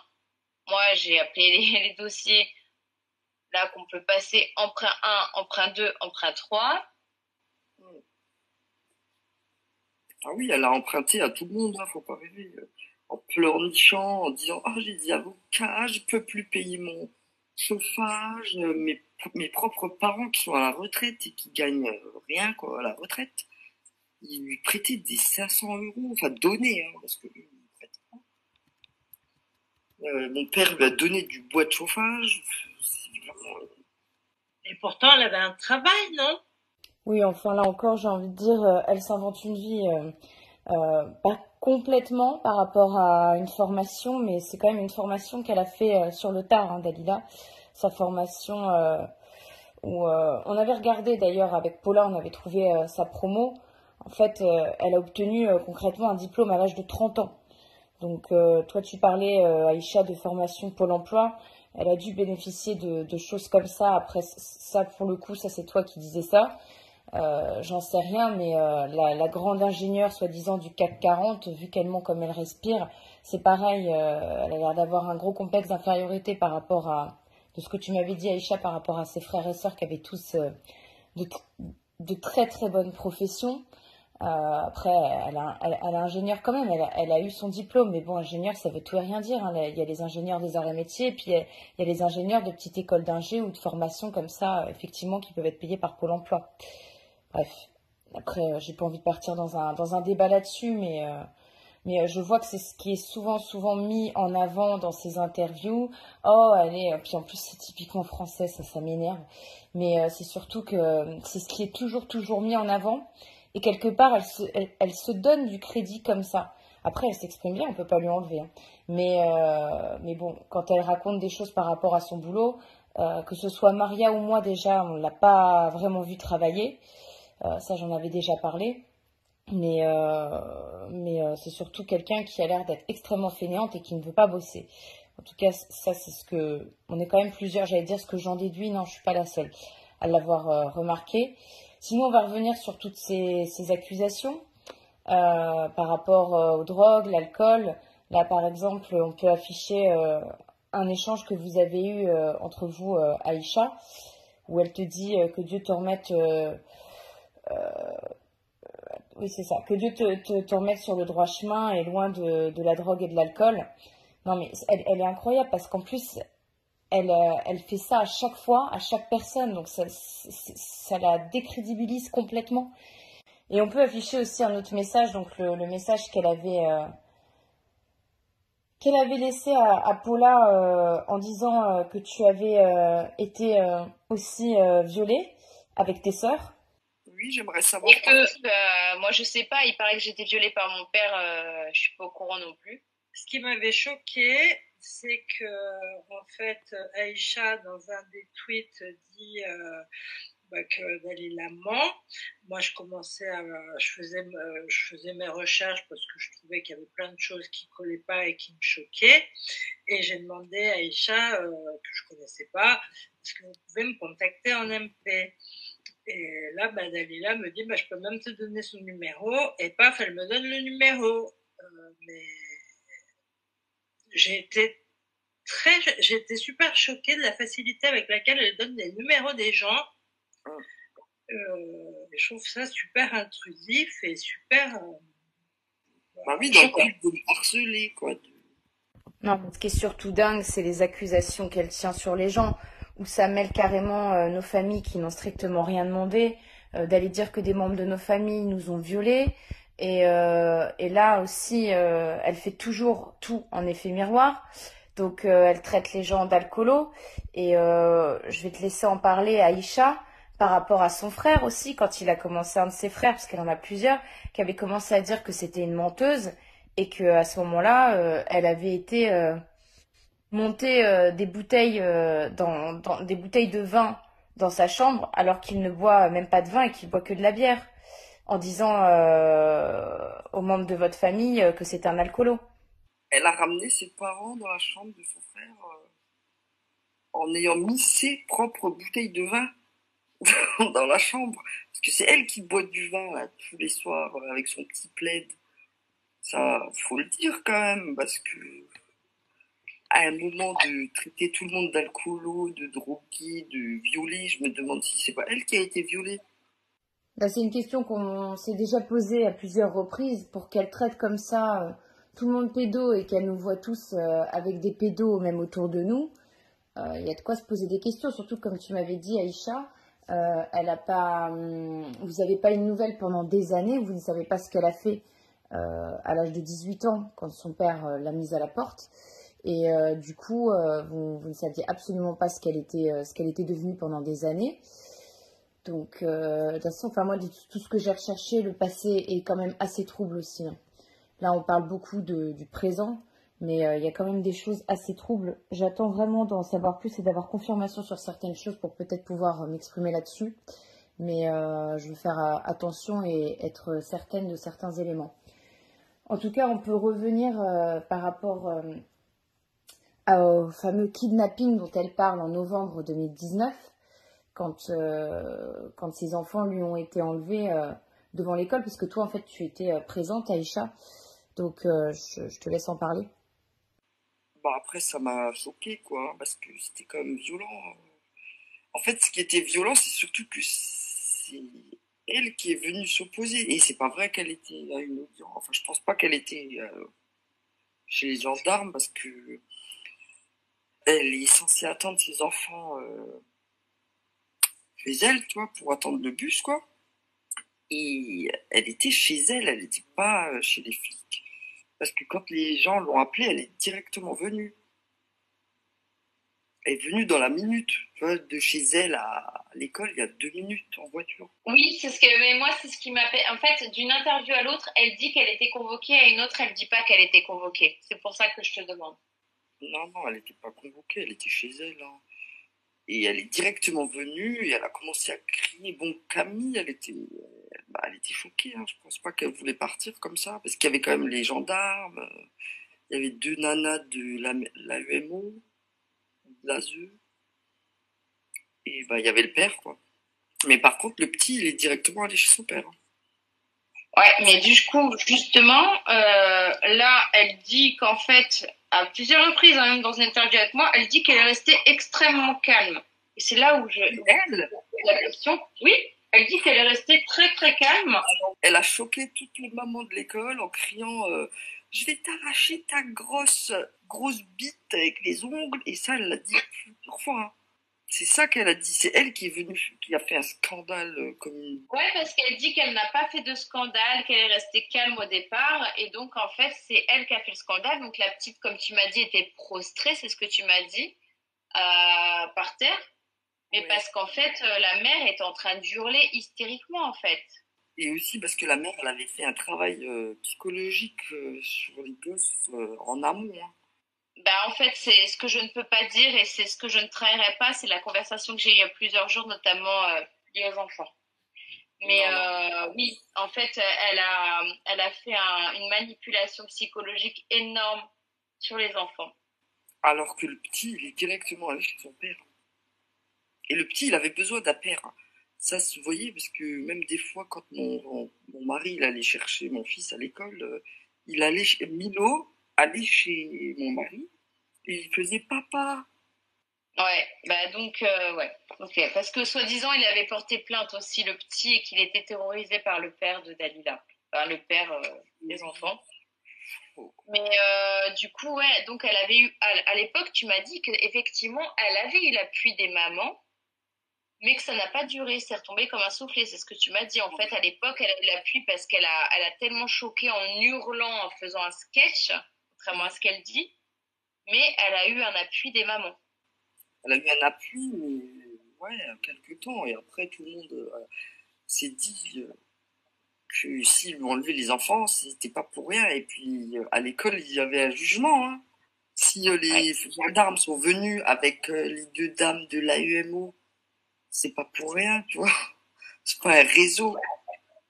Ouais, non, mais de toute façon, son affaire de réseau est venue beaucoup plus tard, quand elle parle d'un réseau. Donc, à l'époque, elle parlait pas du tout de ça, puisqu'on était en novembre donc 2019, et un mois ou deux plus tard,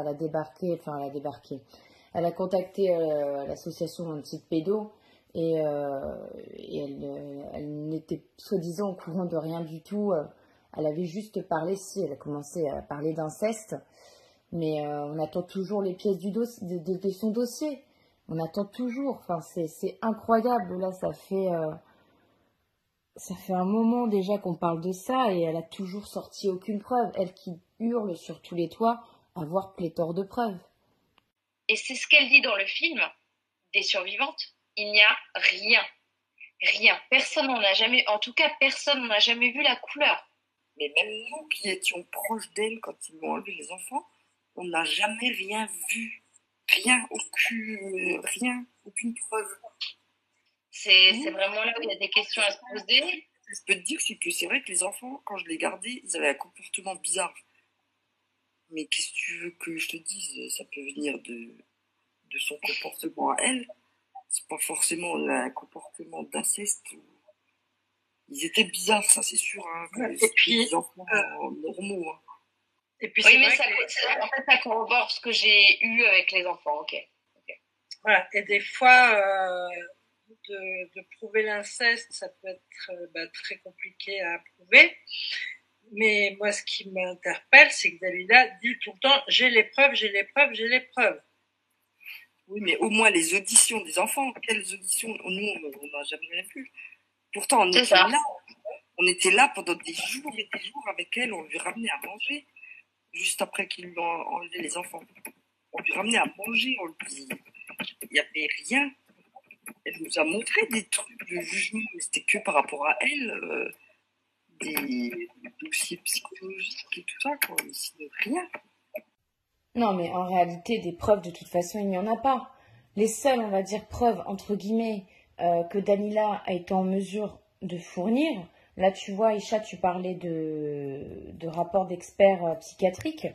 Bah déjà, ils ne sont pas en sa faveur. Il y a soi-disant une contre-expertise qui aurait été faite. Personne n'en a vu la couleur. Je ne vais pas refaire de tout ce que personne n'a rien vu, mais voilà, les auditions des enfants, les tonnes de vidéos des enfants, les rapports médicaux. C'est tellement facile de crier j'ai pléthore de preuves.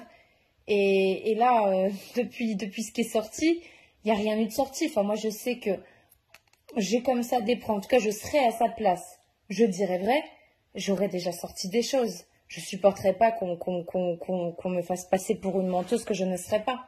Donc là déjà, enfin, je vais dire un truc pas gentil encore, mais vraiment ceux qui croient encore Dalila, parce qu'il y en a beaucoup qui savent qu'elle ment et qui la défendent, mais ceux qui la défendent encore, ou en tout cas qui se posent des questions, enfin, ouais, non, je vais le dire, je m'en fiche. Pas, pour moi, il y a un problème aussi chez ces gens-là qui se disent soi-disant éveillés.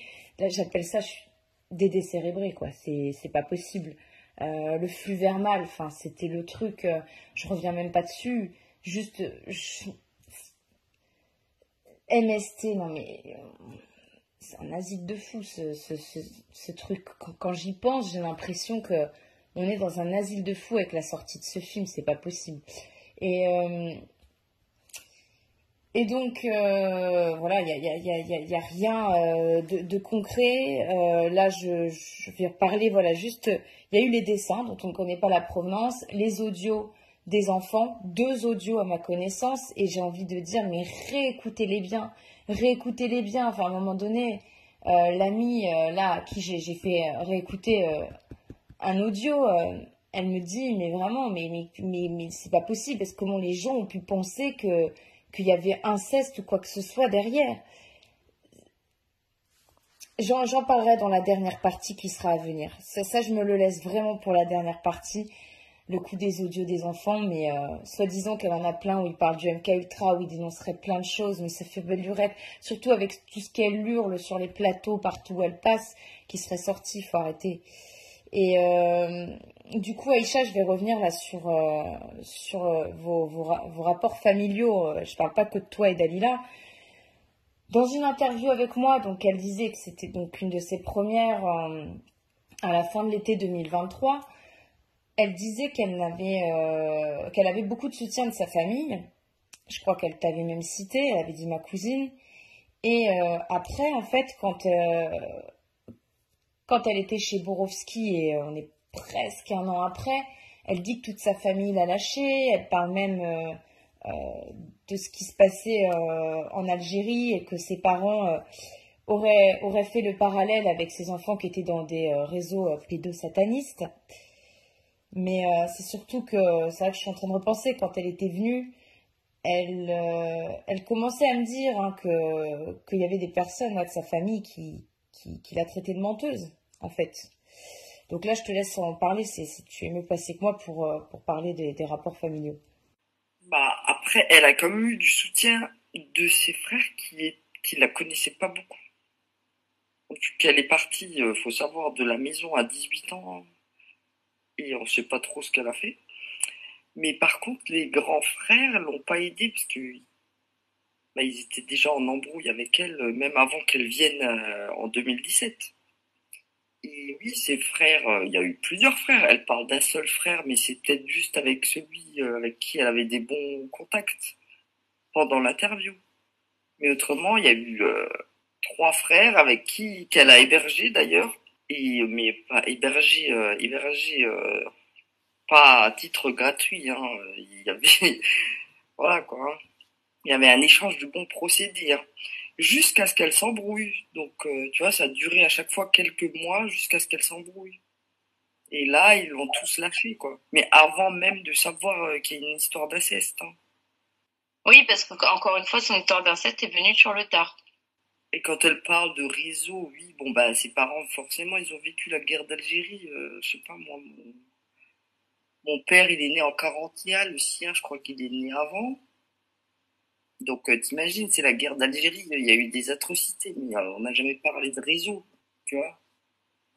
Oui, ah oui, elle dit que ça nous rappelle des choses, mais tu vois, en tout cas, je peux te dire qu'elle s'est embrouillée avec chacun de ses frères qu'elle a accueillis chez elle et qui étaient prêts à l'aider. Donc aujourd'hui, quelle est sa relation avec ses frères et sœurs? Parce qu'en fait, elle a enfin, combien de frères et sœurs elle a? Est-ce que tu peux rappeler? Elle a 11 frères et sœurs. Oh, c'est énorme. Et donc aujourd'hui, aucun la soutient? Enfin non, elle a 10 frères et sœurs, dont elle, quoi, 11 ans. Parce que moi, quand elle était venue ici, c'est vrai que ce qui m'a surprise, c'est qu'elle disait oui, ma cousine, elle commence à dire que je suis folle. Oui, ma sœur commence à dire que je suis folle. Et c'est là où et que je mens. Et plus moi, ce que je commence à avoir, je me suis dit, alors moi, je commence à voir qu'elle ment et sa famille commence à voir qu'elle ment. Il n'y a pas comme un problème. Parce qu'elle commence à me parler de sa sœur. On m'a parlé d'une sœur. Ça fait longtemps qu'elle dit qu'elle est folle, hein. Ça fait bien longtemps. Je te parle de ça, mon fils, il est né en 2014, il était tout petit. J'étais allée chez eux à Noël. J'avais parlé avec sa sœur qui est médecin et déjà là, elle me dit oui, tu sais, Della, bon, ça fait longtemps que j'ai arrêté. Voilà. Bah, c'est sa sœur médecin. Quand elle était chez moi et qu'elle m'a dit, ma sœur commence à dire que je mens, et ma cousine aussi, elle me l'a dit, c'était sa sœur médecin. Donc je sais pas si est-ce qu'elle en a plusieurs qui sont médecins ou est-ce qu'elle me parlait d'elle? Elle a qu'une sœur qui est médecin et l'autre, elle habite en Algérie. Elle connaît absolument rien de cette histoire. Personne veut d'histoire, mais sa sœur qui est médecin, ça fait longtemps qu'elle a coupé les ponts, bien avant ces histoires-là. Donc Dalila reparle d'elle alors qu'en fait, elle ne se parle même plus. Mais bien sûr, je te jure que ça fait au moins 10 ans qu'elles se parlent plus du tout. Et déjà avant, je pense pas qu'elles étaient super proches. Hein. Donc elle a cité ton interview sans être même proche d'elle en fait. Mais voilà. Je te dis, à Noël, la fois où je l'ai vue, c'était en 2015. Et elle m'a dit, oh, Dalila, tu sais, faut pas vraiment la croire. Et elle la connaît, c'est sa petite sœur. La grande et plus, enfin, la médecin est plus grande que Dalila. Donc elle sait à qui elle a affaire, quoi. Je sais pas, c'est sa sœur. Hein. Ok, je te remercie.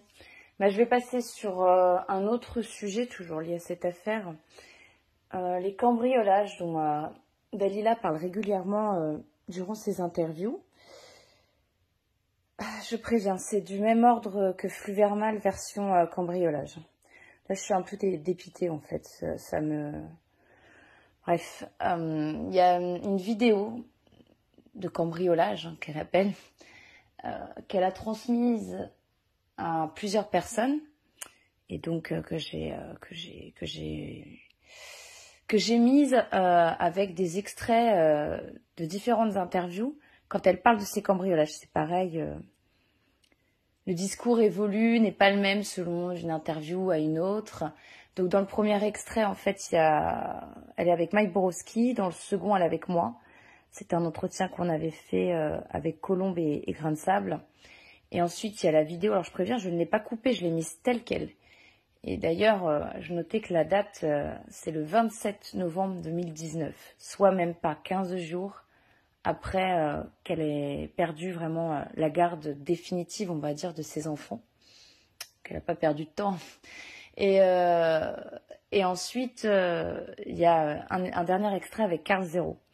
Donc quand elle est avec moi, elle parle de caméras qui sont vers le bas. Donc on ne peut pas voir le visage des cambrioleurs. Et j'ai envie de dire, et pour cause,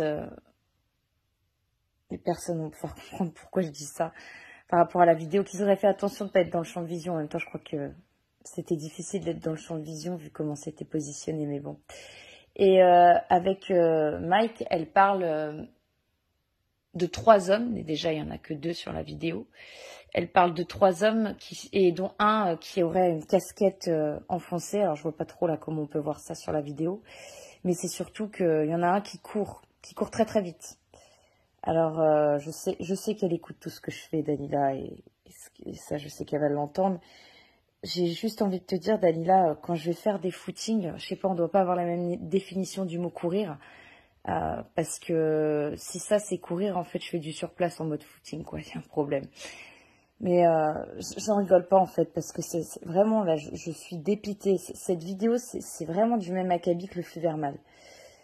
Donc elle dit qu'il n'y a pas d'infraction, et pour cause aussi. Bref, Aïcha, je te laisserai en parler, là on va la visionner, et je te laisse interagir par rapport aux images que tu vois. La serrure a été fracturée, pas fracturée, comment ça s'est passé? Ah non, bizarrement non, jamais. C'était très discret. En fait, j'ai mis les caméras. Et c'est sur les caméras que j'ai vu qu'on est cambriolé. Bah tiens, il y avait un cambrioleur, des cambrioleurs? Des cambrioleurs. Combien? Bah, j'en ai vu sur les caméras, j'en ai vu 3. 3 différents. Mais lui n'avait plus les clés de chez vous. Ah non, bah, de toute façon, j'avais acheté une nouvelle maison, j'avais refait les portes d'entrée, une nouvelle serrure. Donc, en fait, donc si c'est très discret, là on a affaire à des gens qui savent y faire, quoi. Eh ouais. Cagoulé? Cagoulé? Non, un avec une casquette, mais bien enfoncé. Et puis on le voit courir à une vitesse incroyable dans mon salon. Il était apparemment dans ma chambre et on le voit tourner. Est-ce que vous avez reconnu votre ex-compagnon parmi les 3? Non, c'est pas mon ex-compagnon. C'est des gens que je ne connais pas. Donc j'imagine, c'est 2 choses. C'est soit votre ex-compagnon fait partie des services de l'État un peu spéciaux, on va dire, soit il est dans des réseaux très importants. Ils sont quand même cagoulés, ils portent quand même. Enfin, on peut pas les identifier, j'imagine. Non, en fait, ils sont pas cagoulés parce qu'ils étaient persuadés que la caméra était coupée. Mais ils passent comme. On voit pas le visage, comme je te disais, la caméra elle tourne, mais on voit tout le corps. On voit tout le corps. En fait. Parce qu'ils ont bien fait attention quand même de pas être dans le champ. Est-ce qu'ils avaient des gants? Je crois pas, non. Et la police a refusé de prendre en compte et de venir prendre des empreintes. Non, une fois ils l'ont fait, parce que ça m'est arrivé je ne sais pas combien de fois. Une fois ils l'ont fait, mais jamais eu de retour. D'accord. On voit bien en plus sur la porte, les traces des doigts et tout. Jamais de retour.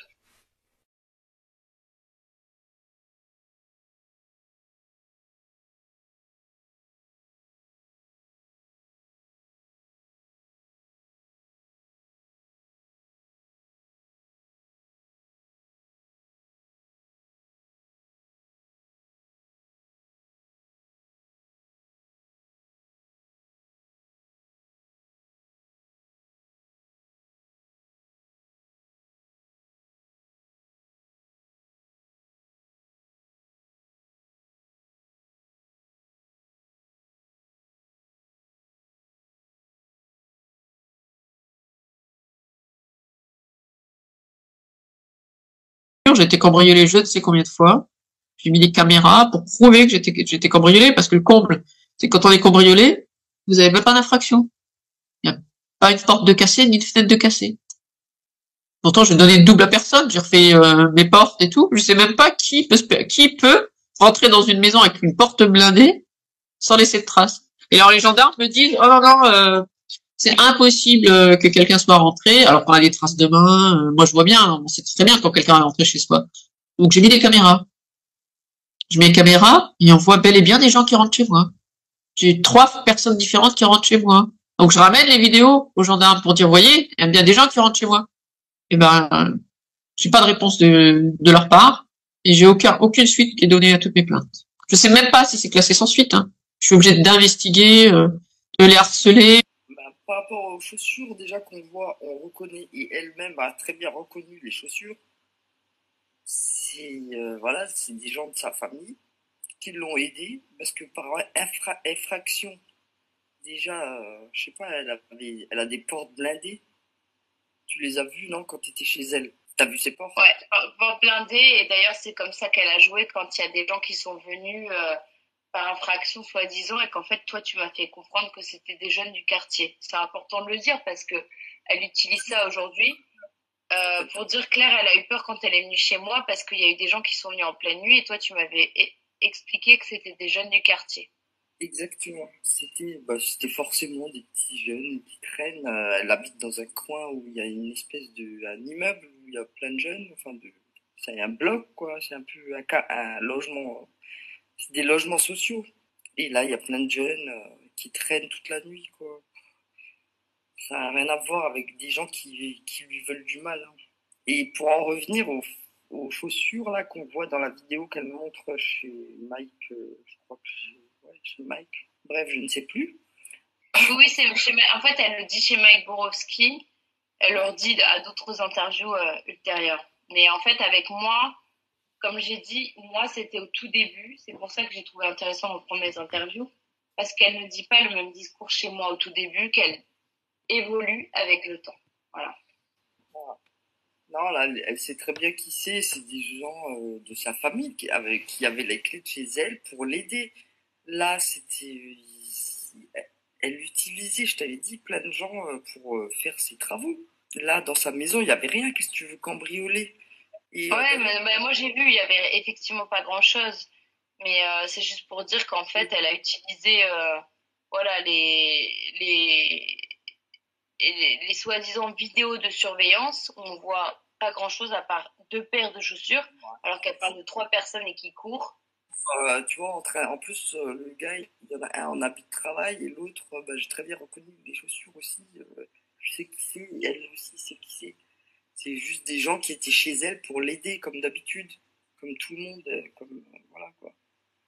Et d'ailleurs, pour en revenir au fait. Ah, mais alors attends, excuse-moi, en fait, toi tu m'as dit les chaussures que tu reconnais de travail, parce que c'est vrai qu'on voit que le mec il est en tenue de travail, c'est un de ses frères avec son neveu, c'est ça? Voilà. Ils sont là pour l'aider à la base. Ils sont pas là pour la cambrioler, c'est n'importe quoi.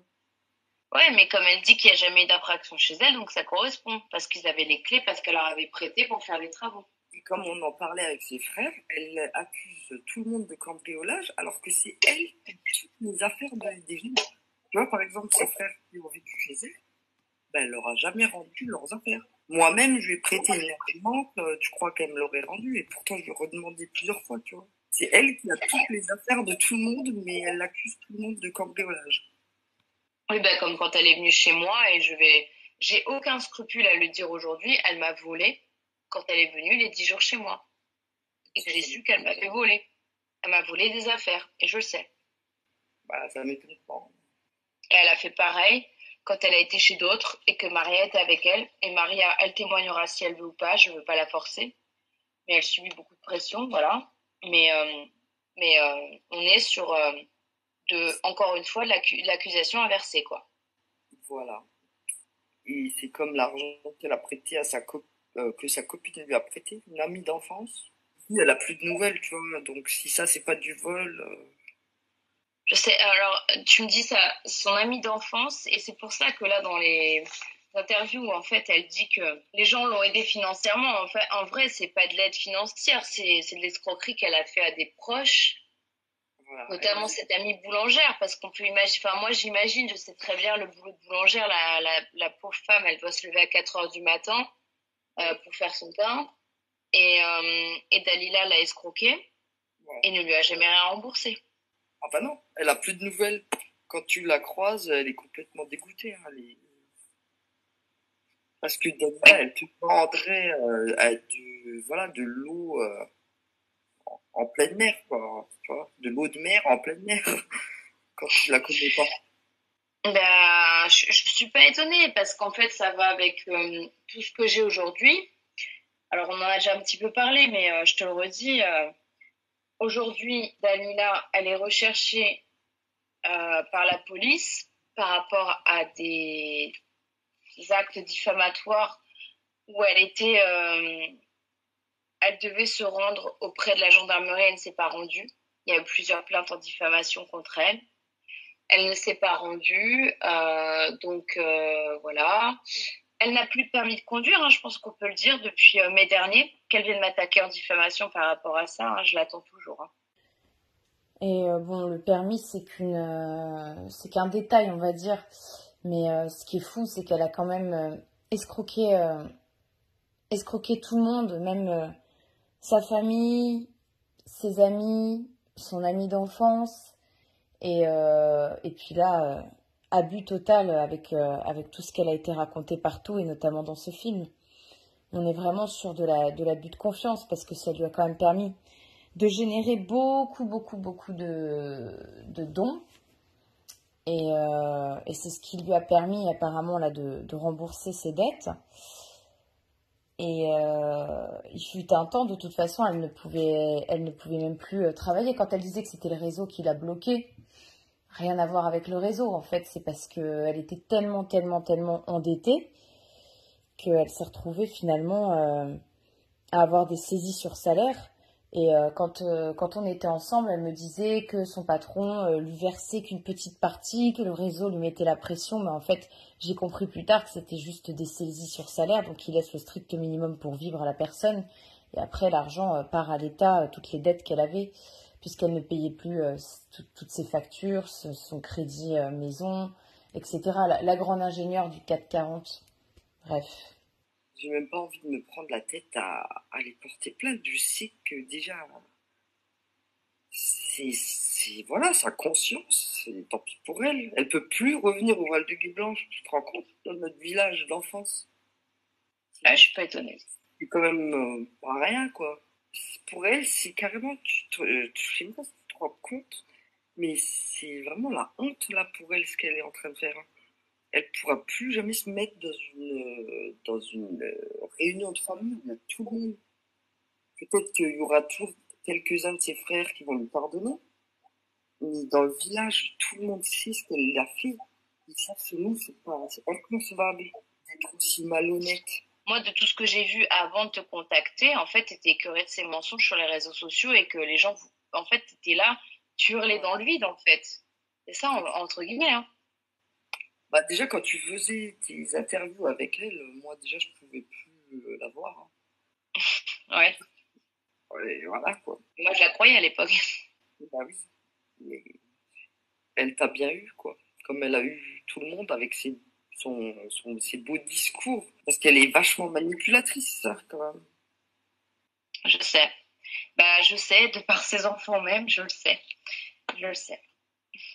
J'ai bien compris à quel point vous êtes manipulatrice, au point même de manipuler ses propres enfants et de leur faire dire des choses qu'ils ne pensaient même pas.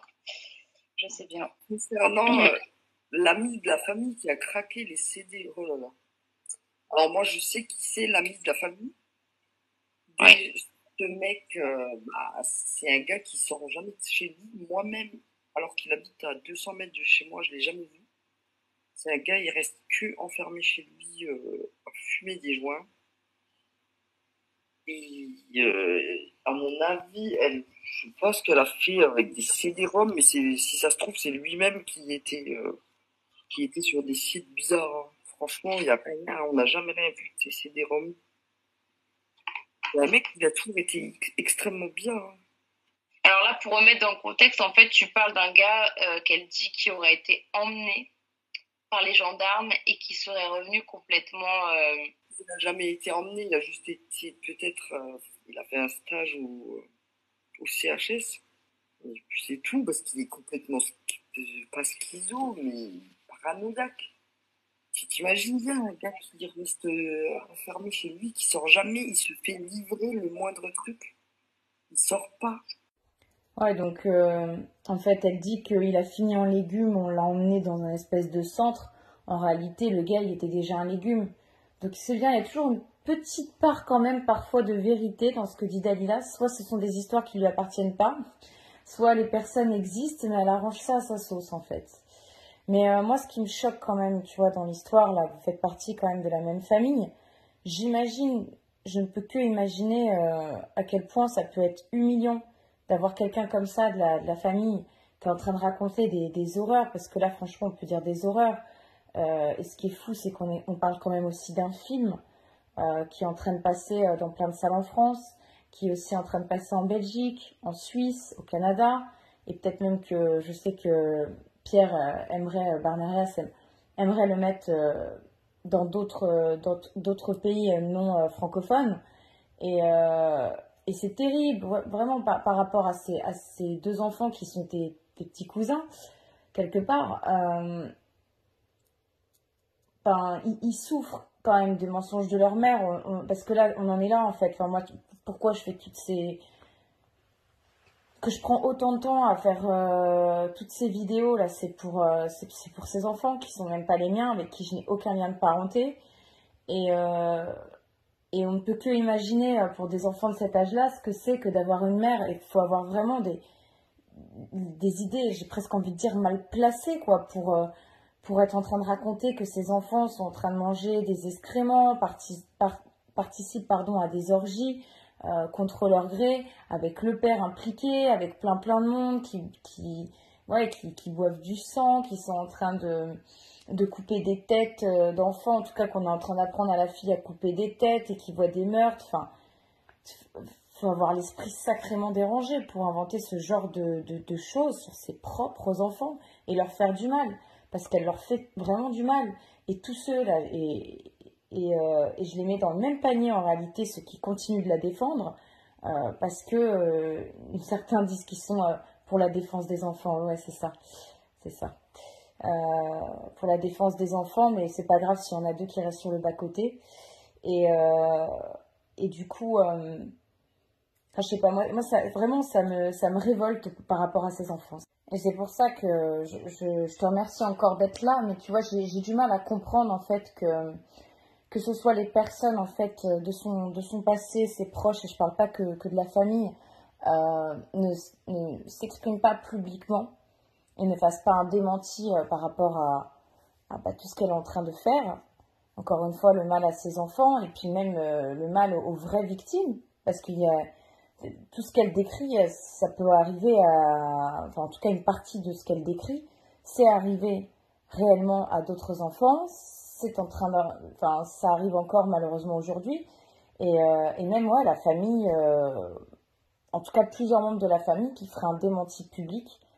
Après, je sais que ce n'est pas simple dans votre famille, mais j'ai quand même du mal à comprendre l'ampleur que ça a pu prendre et que ça a l'air d'avoir dépassé au final tout le monde. Non, mais écoute, déjà, si quelqu'un la soutenait, il y aurait déjà des gens ici, dans notre village, à Sarreguemines, qui la soutiendraient, mais personne la soutient, parce que même ses frères, quand ils parlent d'elle, ils disent à tout le monde que c'est une mytho. Même s'ils vont pas le dire publiquement, mais à chaque personne qui vont parler de Dalila, ils vont dire ouais, arrête, c'est une mytho, raconte n'importe quoi cette folle. Je te dis, avant même qu'elle raconte ces conneries, il y avait déjà la moitié de ses frères, enfin tous qui lui avaient tourné le dos. Moi, parce que j'ai eu pitié d'elle, c'est tout. Même son frère, il me disait, je t'avais dit, c'est une sorcière, c'est une sorcière. Mais qu'est-ce que tu veux qu'ils fassent? Après, ils se disent, ouais, les enfants, ils sont en sécurité, ils sont avec le père, heureusement.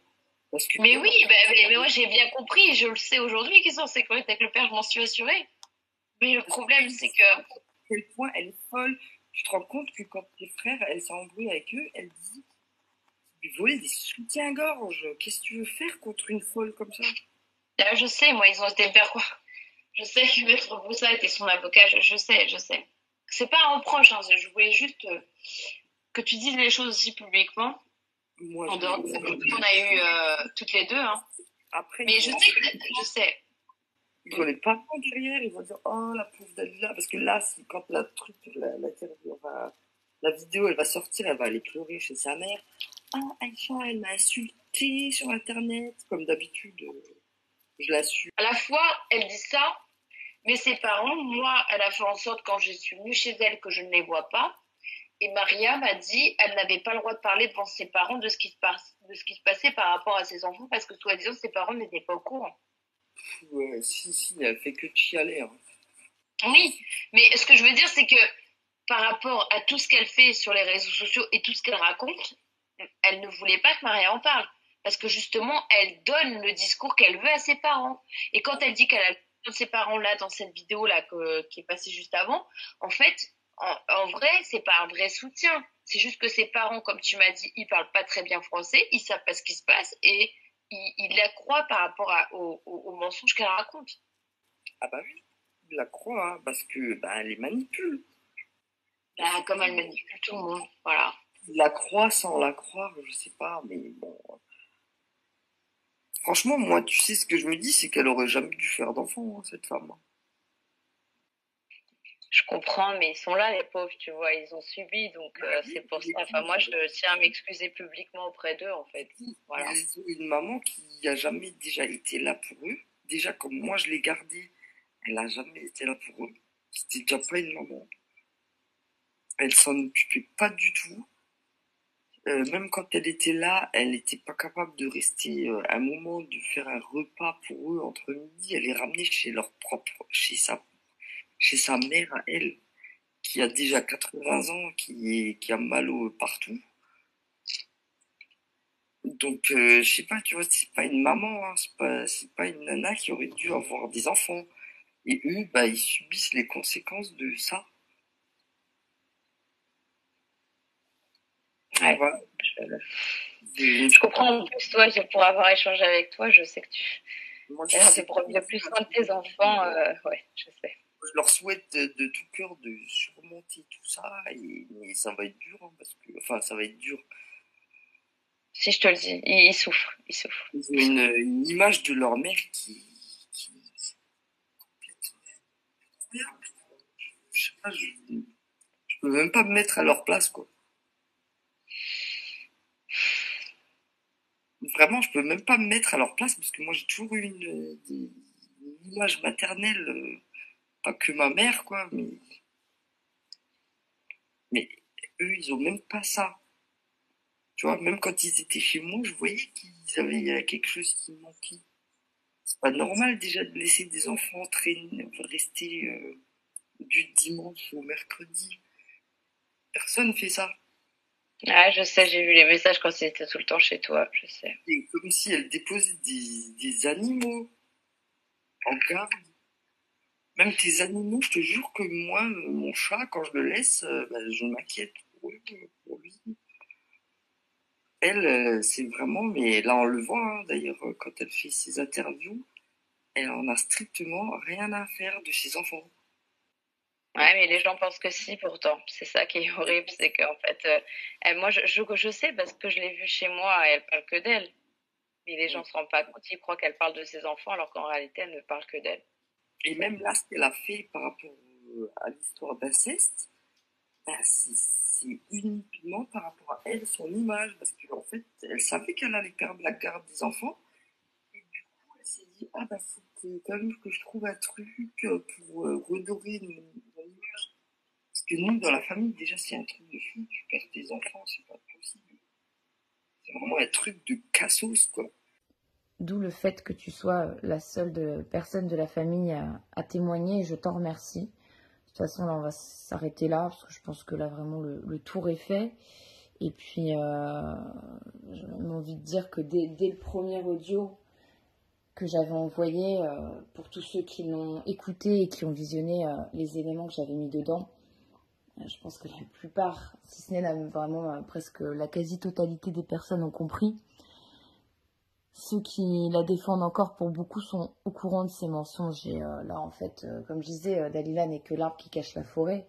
Et en réalité, ces personnes-là ont aussi leurs intérêts à la défendre et à mentir. Sans parler de ceux qui ne veulent pas reconnaître s'être trompés et qui le savent très bien aujourd'hui. Je le sais, je ne veux pas citer de noms, parce que je n'ai pas envie de rentrer dans des polémiques, mais il y a des noms que je sais très bien que les personnes savent, mais ne disent rien. Et pour les derniers qui auraient encore des doutes, je ne peux rien pour vous, malheureusement. Je ne peux plus rien pour vous. Et le problème, c'est que vous êtes complices, en fait. Vous êtes complices de la souffrance de ces deux enfants. Et encore une fois, c'est vraiment pour eux que je fais ça.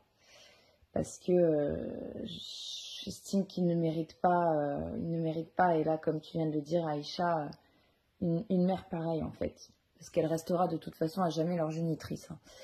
Et sinon, il y aura encore une dernière vidéo avec des personnes qui veulent témoigner. Et aussi, j'ai dit je reviendrai sur les 2 audios des enfants. Et sur, je mets bien des guillemets, la tentative de meurtre, où la personne avait été condamnée à 4 mois avec sursis, dont Dalila parle beaucoup dans ses interviews. Ça c'est pareil, j'en parlerai dans le dernier volet. Mais ce sera vraiment le tout dernier, parce que ça fait des mois que ça dure et je pense que ça fatigue tout le monde. Et là, pour le coup, j'ai envie de dire vraiment, moi, la première à essayer de rétablir la vérité et à arrêter le carnage qui est en cours, parce que j'estime que c'est vraiment un carnage. Voilà. Je m'arrêterai là-dessus.